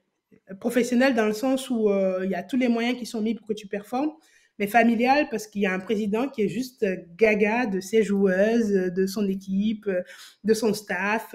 Il ramène du vin à l'entraînement, on ouvre une bouteille après tous les matchs gagnés, on ouvre 2 bouteilles de Prosecco. Enfin, et Pierre, il était là au début, mais la jeune, elle boit aussi, elle a 18 ans, elle boit aussi, elle a 20 ans, elle boit aussi. Je dis, mais Pierre, regarde pas parce que ça, ce sera tous les matchs. Donc, il lui a fallu un petit moment pour comprendre la Dolce Vita, le rythme Dolce Vita. Et puis après, je pense qu'il a adopté aussi l'italien, puisque au bout de Ouais.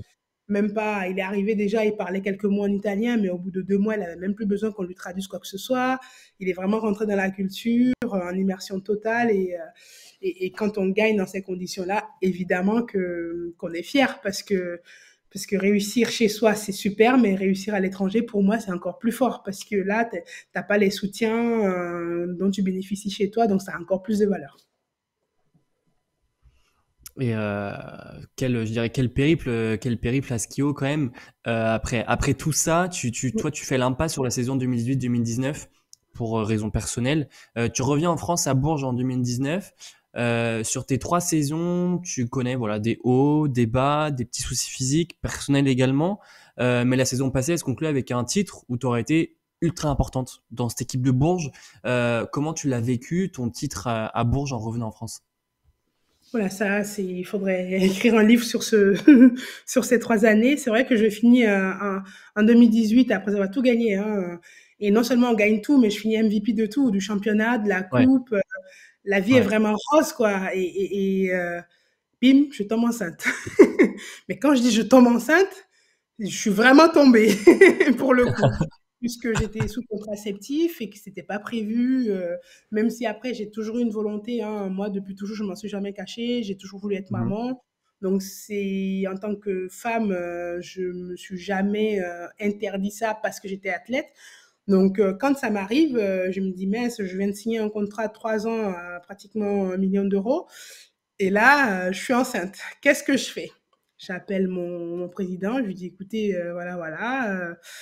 Mais je préfère vous dire pour que vous puissiez commencer à chercher une joueuse parce que c'est très tôt encore. C'était au mois de juin, fin juin, début juillet, pour quelqu'un pour me remplacer. Et puis, pas l'apprendre, le découvrir à la visite médicale au mois de septembre, quoi, tout simplement. Mhm. Le club a été un peu filou puisqu'ils l'ont annoncé du coup sur les réseaux pour justifier pourquoi ils cherchaient notre joueuse. Mais ça aurait pu être fait de manière beaucoup plus élégante. Mais sur ça, voilà, c'est passé des trucs, on a réglé nos comptes après, mais bon, ça a été quand même un peu indélicat de leur part.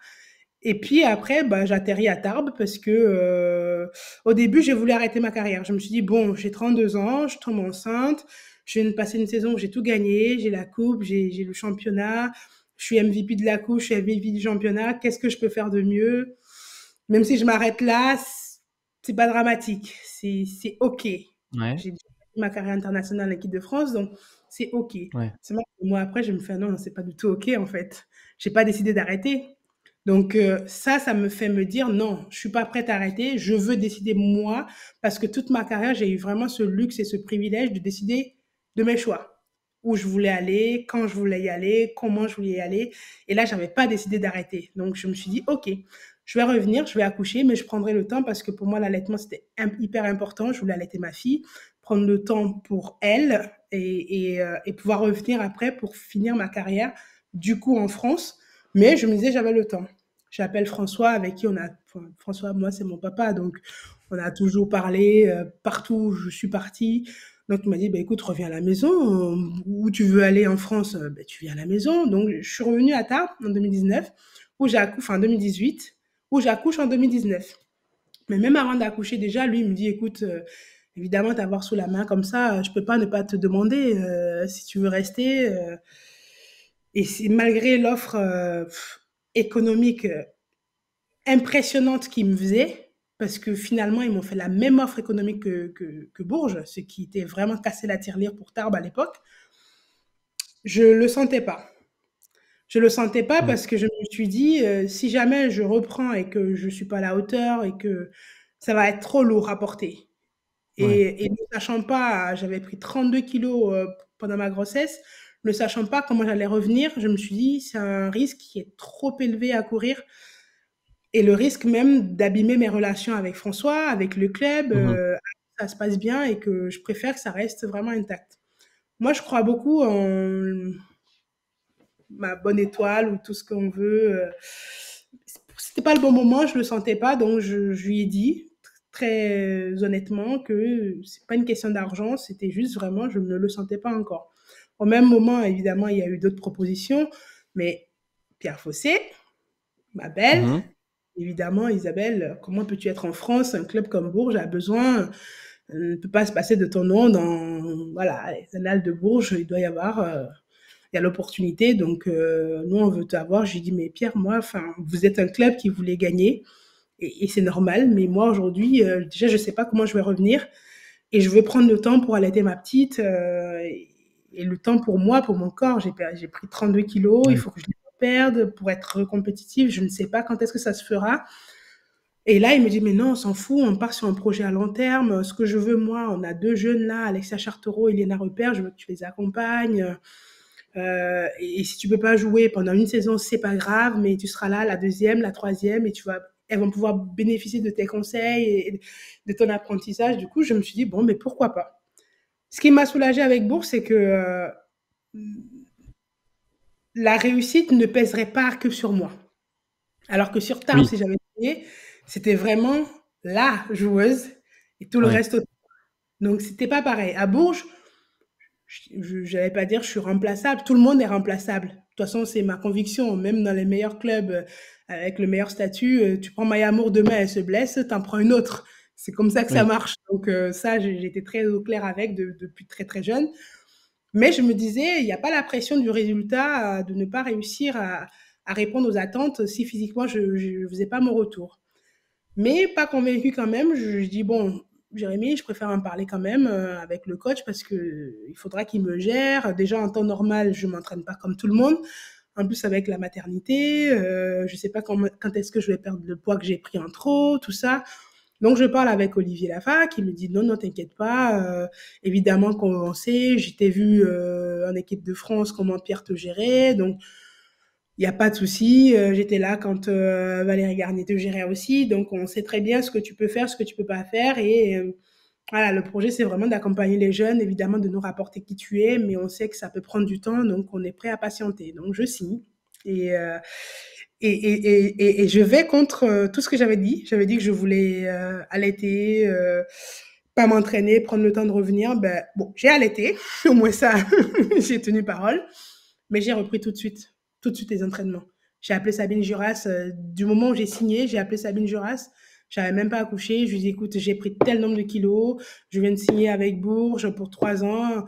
Alors, il n'y a pas de pression sur la première année, mais je veux quand même tout faire pour revenir vraiment le plus vite possible. Et puis, elle m'a mis en place un programme à distance, évidemment, puisqu'elle me connaît et qu'elle a toujours travaillé avec moi. Donc, elle savait, puis avec les retours que je lui faisais, elle adaptait mes programmes. Et je signe à partir du 1er juillet 2019. Je suis arrivée à Bourges le 26 juin et j'y ai passé tout mon été à me préparer. Tout mon été. Ça n'a pas suffi, évidemment. Ça aurait été trop facile. Ouais. Donc, je reprends la saison contre l'avis quand même de Sabine parce que pour elle, je n'avais pas encore assez perdu de poids pour reprendre le basket. Mais comme Ok. physiquement, j'avais fait beaucoup de renfort et que j'étais assez forte pour supporter ce poids-là, ben, le coach m'a demandé, je me suis mise sur le terrain et voilà, petit à petit, je suis rentrée vraiment dans Ouais. le groupe d'entraînement et dans la routine, alors que je n'étais vraiment pas prête pour ça. Sincèrement, aujourd'hui, avec le recul, je pense que je n'étais pas prête. Donc, un mois plus tard, qu'est-ce qui se passe? Ben, le corps, hein, alarme, fatigue, l'allaitement, ça pompe, ça fatigue énormément. Les déplacements, quand tu pars, il faut tirer assez le lait parce que moi, j'ai allaité exclusivement. Donc, il faudrait que bébé ait assez de lait pour tenir 2 jours ou 3 jours quand tu pars 3 jours.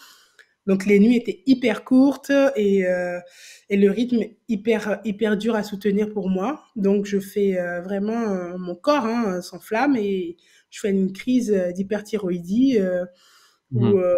voilà, la glande a complètement déglingué, est partie en sucette et ça a été le premier alarme. Bon, je m'arrête, très bien, 3 mois, 4 mois, janvier, je reprends les entraînements, février, fin février, j'ai le hockey pour reprendre.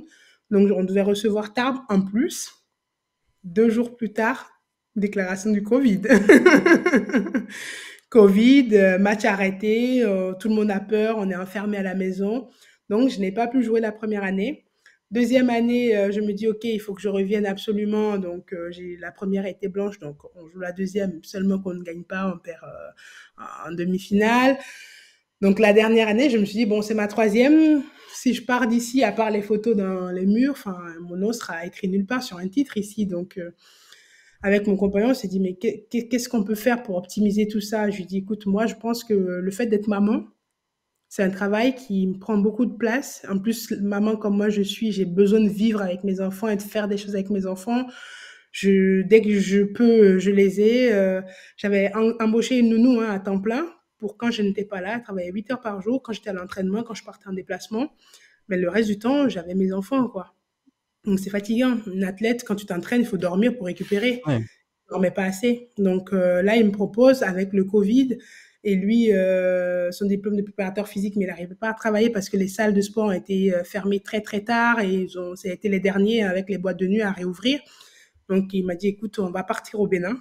On rentre une année au Bénin et puis tu fais ta dernière année à Bourges dans le rythme qu'il faut pour pouvoir être performante. Donc, ce qui explique aussi les résultats obtenus parce que bah, quand t'as pas à rentrer et t'occuper des enfants, faire le linge, les sortir, aller te promener avec, jouer avec, tout ce qui fait la vie d'une maman, tu te reposes.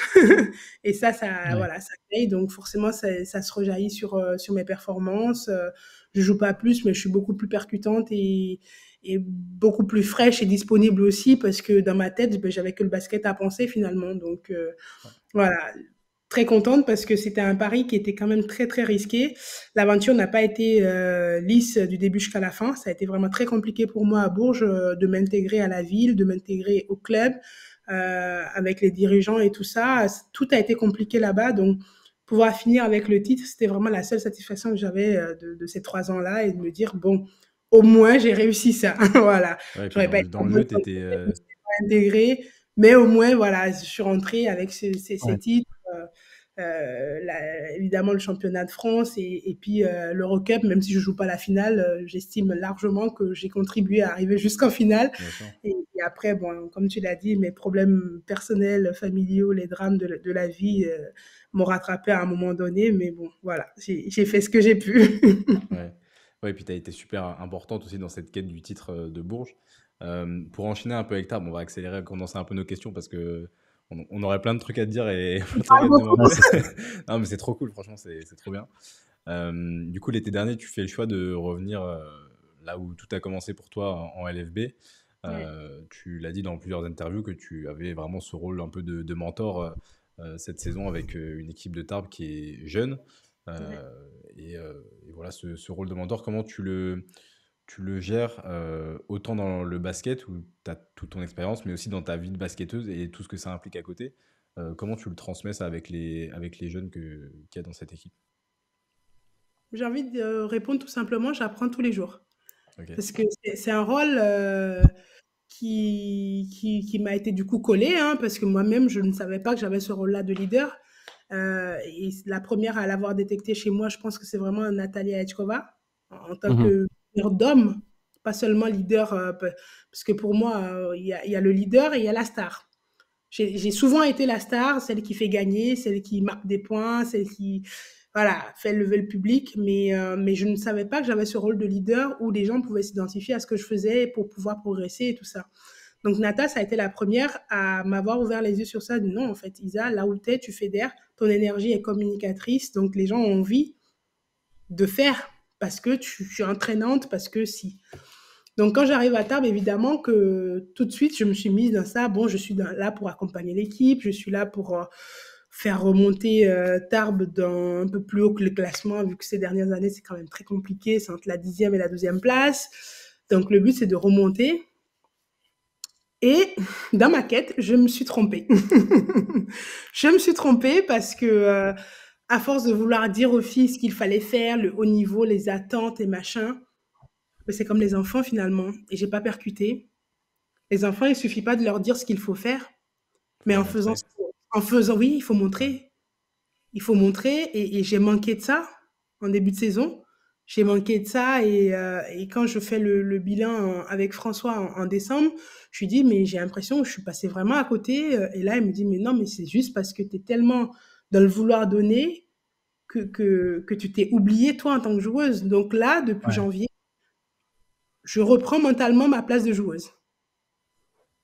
Donc, Isabelle, qui est en formation d'entraîneur, quand j'arrive à l'entraînement, j'essaie de couper ce cerveau-là et me dire, OK, parce que je suis en train de passer mon DE, Ok. 2 ans, Ah oui, ok. D'accord. et je me dis, en fait, depuis le début, tout ce que je vois en tant qu'entraîneur, je viens à l'entraînement, je le remets. Hein. Les filles, il faudrait faire ci, il faudrait faire ça, pour jouer bien le basket, qu'on peut proposer par rapport à nos qualités. Et j'étais toujours dans l'analyse, en fait. Et ça ne marche pas. Enfin, selon moi, ça ne marche pas aussi bien que ça devrait. Donc, j'en parle avec François, je dis, et il me dit, mais je suis complètement d'accord avec toi parce que j'allais t'en parler. Tu t'es oubliée en tant que joueuse, alors qu'aujourd'hui, bah, tu es encore une joueuse de cette équipe. Et c'est ce que j'essaie de faire depuis janvier, de remettre bah, du coup les choses à leur place. D'abord joueuse et peut-être demain entraîneur, parce que c'est peut-être, si Ok. j'ai mon dit. Donc ça me fait du bien parce que du coup, je retrouve des plaisirs sur le terrain, je retrouve des plaisirs à m'entraîner. Et depuis janvier, j'essaie vraiment de me concentrer sur me dire, OK, montrer l'exemple. Si je montre l'exemple, elles suivront. Si la vieille de bientôt 37 ans, ben, elle arrive et qu'elle a elle a voilà, la niaque, elle a envie de gagner, ben, elles vont faire que suivre. Alors que si je le dis, elles peuvent ne pas le suivre. Voilà. Ouais. Donc, je suis dans cette optique-là maintenant. Ouais, c'est vrai que ce rôle, c'est pas facile de trouver le juste milieu entre performer et transmettre à la fois. Et bah, du coup, tu as un petit peu peut-être abordé l'autre question que j'avais et qui nous a été posée pas mal sur Instagram. En ce qui concerne ton après-carrière, même s'il te reste, je crois, encore une saison de contrat après Oui. à Tarbes, tu prépares un petit peu déjà ce que tu veux faire. Tu sais ce que tu veux faire peut-être? Bah, est-ce qu'on sait vraiment ce qu'on veut faire? Je sais ce que je veux faire dans l'immédiat, Ouais, mais peut-être que l'année prochaine, j'aurai changé d'avis et c'est un droit que je m'autorise bien sûr. d'avoir. Parce qu'à un moment donné, la vie, elle est la mienne. Mais aujourd'hui, oui, je veux devenir entraîneur. Et c'est pas parce qu'on a été joueur d'un certain niveau qu'on l'est. Donc, avec beaucoup d'humilité, je repars à l'école pour apprendre ce métier-là. Et ça a été le choix aussi de Tarbes, de venir à Tarbes, c'est d'apprendre aux côtés de François Gomez, qui pour Mhm. moi est l'encyclopédie de ce métier. C'est juste Ouais, l'entraîneur bien le sûr. de notre championnat quand même. Et tout le monde lui connaît. Voilà, il lui manque que l'équipe de France pour C'est timbrer ça. sa carrière. Ça aurait été vraiment la cerise sur le gâteau, mais il a tout validé, cet entraîneur. Soit son travail avec les jeunes, son travail avec des équipes plus expérimentées, gagner, faire des miracles avec très peu de moyens. Donc, c'est évidemment que j'ai envie d'être un coach qui lui ressemble. Donc, le choix de Tarbes, c'est aussi ça, venir apprendre à ses côtés au jour le jour pour me préparer parce que pour devenir basketteuse, j'ai mis une dizaine d'années pour l'apprendre. Là, pour être coach, je vais avoir mon diplôme si tout va bien dans 2 ans. Mais 2 ans, ça suffit pas pour apprendre un métier. Donc, j'essaie d'absorber, d'être une éponge et de prendre tout ce qu'il a à m'apprendre. Et j'oublie pas les enseignements de mes autres entraîneurs. Tout ce que j'ai pu voir des entraîneurs qui m'ont coaché, parce que j'en ai vu pas mal et des très très bons, mais j'essaie vraiment de garder le meilleur de chacun et pour pouvoir me formater en tant qu'entraîneur dans quelques années, j'espère. Et on espère aussi. C'est Ouais. ça. On te souhaite le meilleur, évidemment.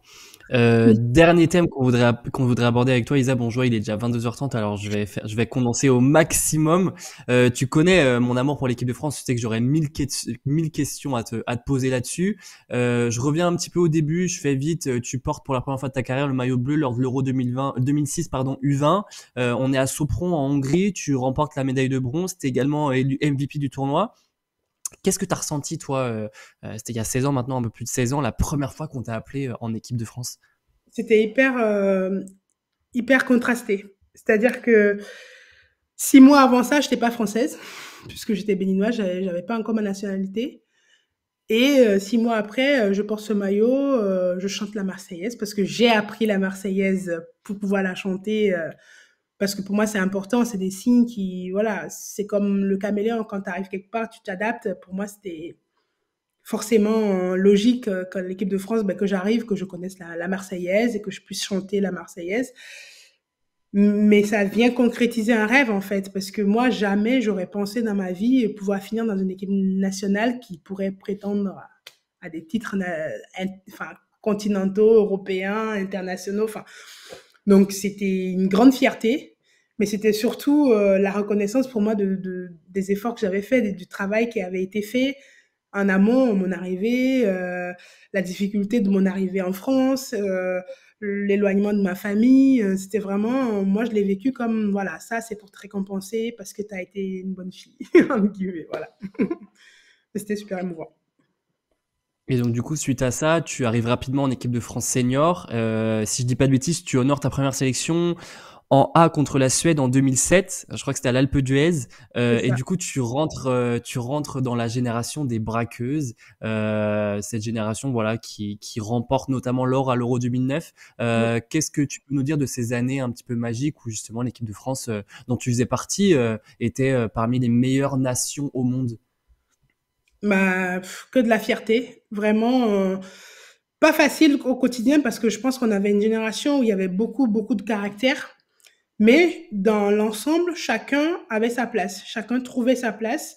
Les braqueuses, on a eu un discours et un fédérateur, encore une fois, comme Pierre Vincent, qui nous a réunis et qui nous a expliqué que bah, aussi forte qu'on soit individuellement, personne n'y arriverait seul. Et que le dernier petit doigt qu'on pense ne sert à rien, bah, sans elle, bah, tu peux pas bien attraper ta serviette. Enfin, chacun avait un rôle. Et ça, je pense que ça a été le plus grand enseignement des braqueuses, c'est qu'on savait que ça nous appartenait pas. On était aujourd'hui, on savait pas si on était demain. Et en même temps, on savait que quand on y était, c'est parce que l'équipe avait besoin de nous. Peut-être que sur une compète, sur 8 matchs, tu jouais pas 7 matchs et le dernier, tu vas jouer parce que celui-là, on avait besoin de toi. Et on savait aussi qu'il fallait qu'on soit prêt à répondre présent quand on avait besoin de nous. Donc, tout ça a fait que ben, on a gagné, on a performé. Alors, oui, on a braqué beaucoup, surtout en 2009, mais parce que aussi on a construit euh, toute notre identité sur ce collectif et pas d'individualité. Parce qu'à l'époque, il faut dire qu'à part Sandrine Gruda à l'international, moi j'étais aussi à Skio au début, mais il y avait personne qui brillait. Ouais. Donc, plusieurs équipes font le choix bah, de mettre en avant la joueuse qui est le plus mise en avant. Chez nous, ça aurait été Sandrine, mais le discours de Pierre a été complètement l'opposé, en fait. Non, si on veut exister, si on veut être une équipe qui compte et qui comptera demain, bah, il faut que tout le monde soit investi dans le projet et tout le monde est important et tout le monde apporte quelque chose à un moment ou à un autre et accepter son rôle, très important. Ouais, c'est vrai. Et ce discours-là, je me souviens qu'il en parlait dans le fameux documentaire sur les braqueuses qu'il y avait eu après les Jeux Olympiques, où, D'accord. où il en parlait avec enfin, cette notion d'équipe. Et si vous n'avez pas vu, c'est toujours disponible sur YouTube. Je crois que vous pouvez trouver le documentaire sur les braqueuses de Ouais. 2012, moment dont on se souvient tous, je pense.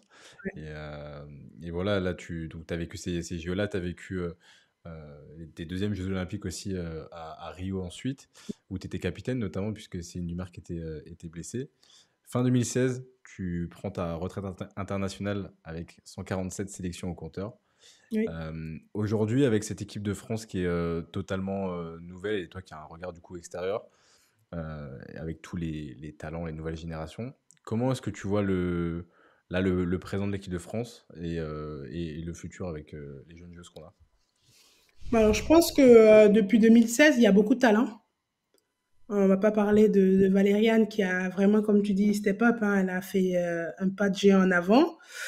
De l'arrivée des filles comme Marine Johannes, Alexia Charter, enfin, la liste est longue. Aujourd'hui, on n'a que des talents. Mais comme je leur dis, pour l'instant, les filles, vous avez encore rien gagné. Pour l'instant, la génération qui a le plus gagné, c'est la génération braqueuse. Mais vous avez les moyens aujourd'hui, évidemment, de marquer aussi l'histoire du basket français. Parce que j'ai rarement vu du talent comme ça, des filles comme Marine Fautus, enfin, hello, et Malonga qui arrive derrière, hello, qu'est-ce qu'on va pouvoir faire? Donc j'ai envie d'être optimiste parce que moi, c'est aussi ma manière de voir les choses et me dire que il n'y a pas eu de dépression comme certaines nations après les braqueuses. Parce que Même si nous, Français, on aime beaucoup se plaindre parce qu'on n'a plus jamais gagné, on a quand même toujours amené une médaille. C'est Toujours. vrai. Bien sûr. C'est vrai.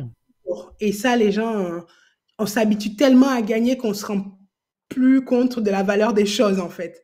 On a Mhm. toujours amené une médaille et ça, c'est hyper important. Et aujourd'hui, avec les jeunes qui sont en train d'arriver, préparez-vous. Ouais. Non, l'avenir est forcément, c'est comme je disais quand je suis allée voir l'équipe de France des garçons, future is bright. Enfin, Ouais. il y a du talent et il y a de l'expérience qui continue à accompagner ce talent pour le transmettre parce que c'est important la transmission pour pas qu'elle reprenne comme nous on l'a fait commencer en 2007 à zéro après les années des anciennes qui ont gagné en 2001. Nous, on a tout reconstruit avec Pierre-Vincent. Les Marie-Louise, ils nous appelaient avant qu'on devienne braqueuses. Mais aujourd'hui, elles peuvent bénéficier des conseils de ces braqueuses qui sont encore là aujourd'hui, qui les accompagnent et dont certaines d'entre elles ont fait partie. Je pense à Valou, qui a vécu sa première sélection, c'était en 2013 quand même. 2013. Ouais. Ouais, c'est C'est vrai. fou, c'est fou. Elles sont toutes jeunes, mais elles ont déjà beaucoup d'expérience, donc j'ai aucun souci à me faire par rapport à l'avenir du basket français, en tout cas sur ce plan-là. Et dernière question, pour moi, après, promis, on te laisse tranquille. Je repense aux Jeux Olympiques 2012. C'était une compétition de folie. On n'a pas toujours l'occasion d'interviewer une vice-championne olympique. C'est pour ça que j'en profite. Et en plus, avec une compétition où vous avez brillé tout simplement. Vous faites, voilà, des Jeux Olympiques de fou. Vous gagnez tous vos matchs en poule, avec, voilà, des matchs qui sont quand même énormes. Caps qui met 2 tirs contre la Grande-Bretagne qui sont de folie. Vous gagnez après contre l'Australie en prolongation. On se souvient tous du shoot de Snell, l'Australienne du milieu du terrain, là, le shoot de folie. En quart de finale, vous gagnez aussi contre la République tchèque. Vous enchaînez contre la Russie en demi et vous échouez face aux États-Unis en finale. Comment toi tu analyses aujourd'hui un petit peu la compétition que vous avez faite, parce que avec l'équipe que vous aviez, qui a aujourd'hui quand même été pas mal reconduite, euh, voilà, comment vous avez réussi justement à aller à ce niveau-là, et je dirais à gagner tout ça et à remporter cette média. Et quand on regarde derrière, on se dit mais waouh en fait. J'ai envie de dire l'inconscience, on était inconscient. On était complètement inconscient. Alors, une chose qu'il faut savoir, c'est que Pierre, il nous disait toujours, nous on est arrivés dans le village, on regardait, oh t'as vu lui, oh t'as vu lui. Enfin, nous on était un spectateur, Ouais, mentalement, dans nos comportements. Et un jour, il s'est énervé. On n'a jamais vu Pierre s'énerver. Et là, il s'énerve. Et même contre le staff, on est là aussi pour performer. C'est important de se le rappeler. On n'est pas là que pour faire des photos avec Usain Bolt. Et ça nous a calmés, je pense. Ça nous a remis un peu les choses en se disant, OK, on est là. Qu'est-ce qu'on peut faire? Bon, personne ne nous attend, donc on n'a pas de pression a priori. Et c'est pour ça que je dis c'est de l'insouciance parce que on avait tellement rien à perdre qu'on pouvait que bien faire. On ne pouvait que bien faire. Et avec une équipe, la seule chose qui nous motivait, c'était vraiment gagner. Parce que aujourd'hui, on peut le dire, c'était moi, pour ma génération, c'était l'année où le groupe a été aussi pourri. Aussi pourri de l'intérieur, dans le sens où il y avait des filles qui se parlaient pas, c'était la guerre, enfin, c'était vraiment pourri humainement. Mais on avait une envie, c'est gagner. Donc, quand l'envie de travailler ensemble, et c'est pour ça que je trouve que c'est des conneries, les gens qui pensent qu'une équipe pour performer a besoin de bien s'entendre, la cohésion, c'est important, ben, c'est des foutaises.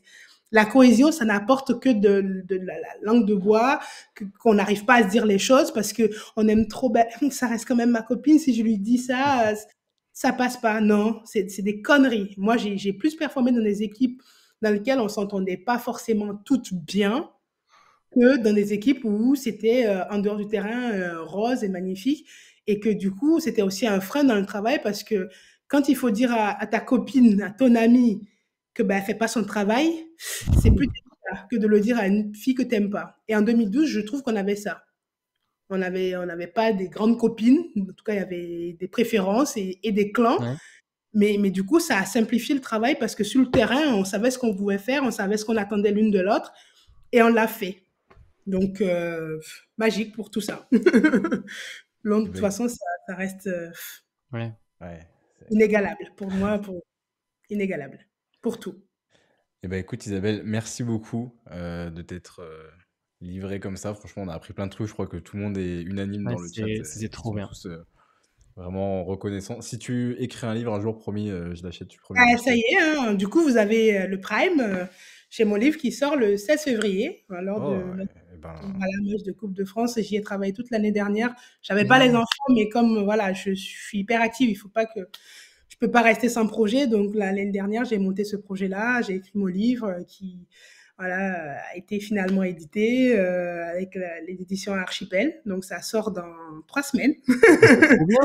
C'est trop, Voilà, trop bien. on Félicitations, en c'est reparlera. génial. On fera peut-être un live pour ça. bah, Ouais, bah franchement, avec avec plaisir. plaisir. Franchement, je serai le premier à vouloir lire ce livre. Mais je spoil pas plus, hein. On découvrira ça, on N'en dis pas découvrira ça. plus. Mais non, Ouais. super projet en tout cas, et je suis sûr que ça va être super enrichissant Bah, pour plein de j'espère. gens. En tout cas, Et c'est que du partage, voilà, comme ce moment, que du partage de ce que moi a pu être ma vie, de mes ressentis, comment j'ai vécu les choses, comment j'ai vécu ma vie, parce qu'on voit la basketteuse, mais il y a une personne derrière. ben, Souvent, et on je l'oublie. trouve ça, en fait, je trouve ça remarquable que, tu vois, dans tout ton parcours, il y a quelqu'un qui l'a dit dans le chat aussi, t'as parlé que de l'humain, tu vois. Et ça, je trouve ça vraiment touchant et inspirant, tu vois. Donc, vraiment, merci pour ça. Et puis, on te souhaite tout le meilleur avec Tarbes. On va continuer à suivre ça Ouais. de près, Merci, comme on c'est le fait. gentil. Et puis, à bientôt au bord des parquets. Merci beaucoup, Isa. C'était vraiment super cool. Allez, le TGB. Salut Isabelle, merci beaucoup. Merci beaucoup, Ouais, Isa. Bonne soirée. merci. Ciao. Et bah, les amis, ok. On arrête l'émission maintenant ou c'est comment? Qu'est-ce que vous voulez dire de plus? Qu'est-ce que vous voulez dire de plus? C'est Ouais. voilà, Madame Isabelle Yacoubou. Ouais, c'est ça, Franchement, madame. C'est une grande dame. Franchement, en vrai. mais enfin, incroyable. Là, en vrai, je suis choqué de, je sais pas, c'était trop inspirant, trop, je sais pas, le naturel avec lequel elle parlait, et je sais pas, Et c'était elle avait honte de rien. Elle avait pas. non, mais et tu vois, elle a parlé, c'était vraiment un partage, et je trouve ça incroyable. Vraiment, Ouais, c'était. c'est. Et Ah ouais. franchement, j'ai vu leur passer, j'ai dit. Parce que quand on arrivait, il était 22h05, on n'avait même pas fini le premier thème. Je me suis dit, attends, on va partir jusqu'à 2h du mat. Et parce que nous, on avait encore plein de questions avec Hugo. On s'est dit par message, Ouais. on a dit, on va condenser un peu quand même, parce que voilà. On va élaguer Mais, un petit peu, ça va un peu trop. mais vraiment, vraiment, c'était fou. Ah, c'était incroyable. J'adore. Franchement, Et du coup, on a l'exclu que Isabelle Yacoubou sort un livre le 16 février. Et vous inquiétez même pas que je suis le premier à l'acheter. ouais, c'était quand même incroyable. Franchement, Comment voulez-vous que j'enchaîne, moi, après ça? Après, je dois vous parler de. On va parler des actus, on va parler des blessés après, super. allez, super. Génial. Les contenus TikTok d'inspiration, tu peux y aller. Ah, je te jure. Non, mais vraiment, enfin. Et. Je sais pas, je trouve ça, ouais, je trouve ça fou avec le. Bah là, en plus, avec le recul qu'elle a, mais. Puis ça m'a fait rire quand elle dit va falloir faire un travail de mémoire. Elle nous a tout refait le fil de sa vie. 15 minutes, allez, vas-y. Là, vous avez si vous écoutez le replay ou le podcast, vous avez la page Wikipédia d'Isabelle Yacoubou, alimentée par Isabelle Yacoubou. Elle a vécu des trucs durs, mais on a parlé librement. Ouais, non, mais vraiment, c'était. Et puis, enfin, moi, j'ai appris plein de trucs, hein, en vrai, sur ses expériences, sur ce qu'elle a vécu, tant humainement que, par exemple, même la Chine, tu vois. Je connaissais rien du tout là-dessus, pour le coup. Mm. Et, ouais, non, super, super intéressant. C'était vraiment, vraiment génial. On sent que c'est une femme qui partage. On sent que c'est une femme qui est entière, qui est hyper, elle est hyper positive. Elle a toujours tourné. Tout ce qu'elle a dit, elle a tourné de manière positive. Elle a toujours dit qu'elle avait retenu ça, qu'elle avait vécu telle expérience de telle manière humainement, que c'était super fort et tout.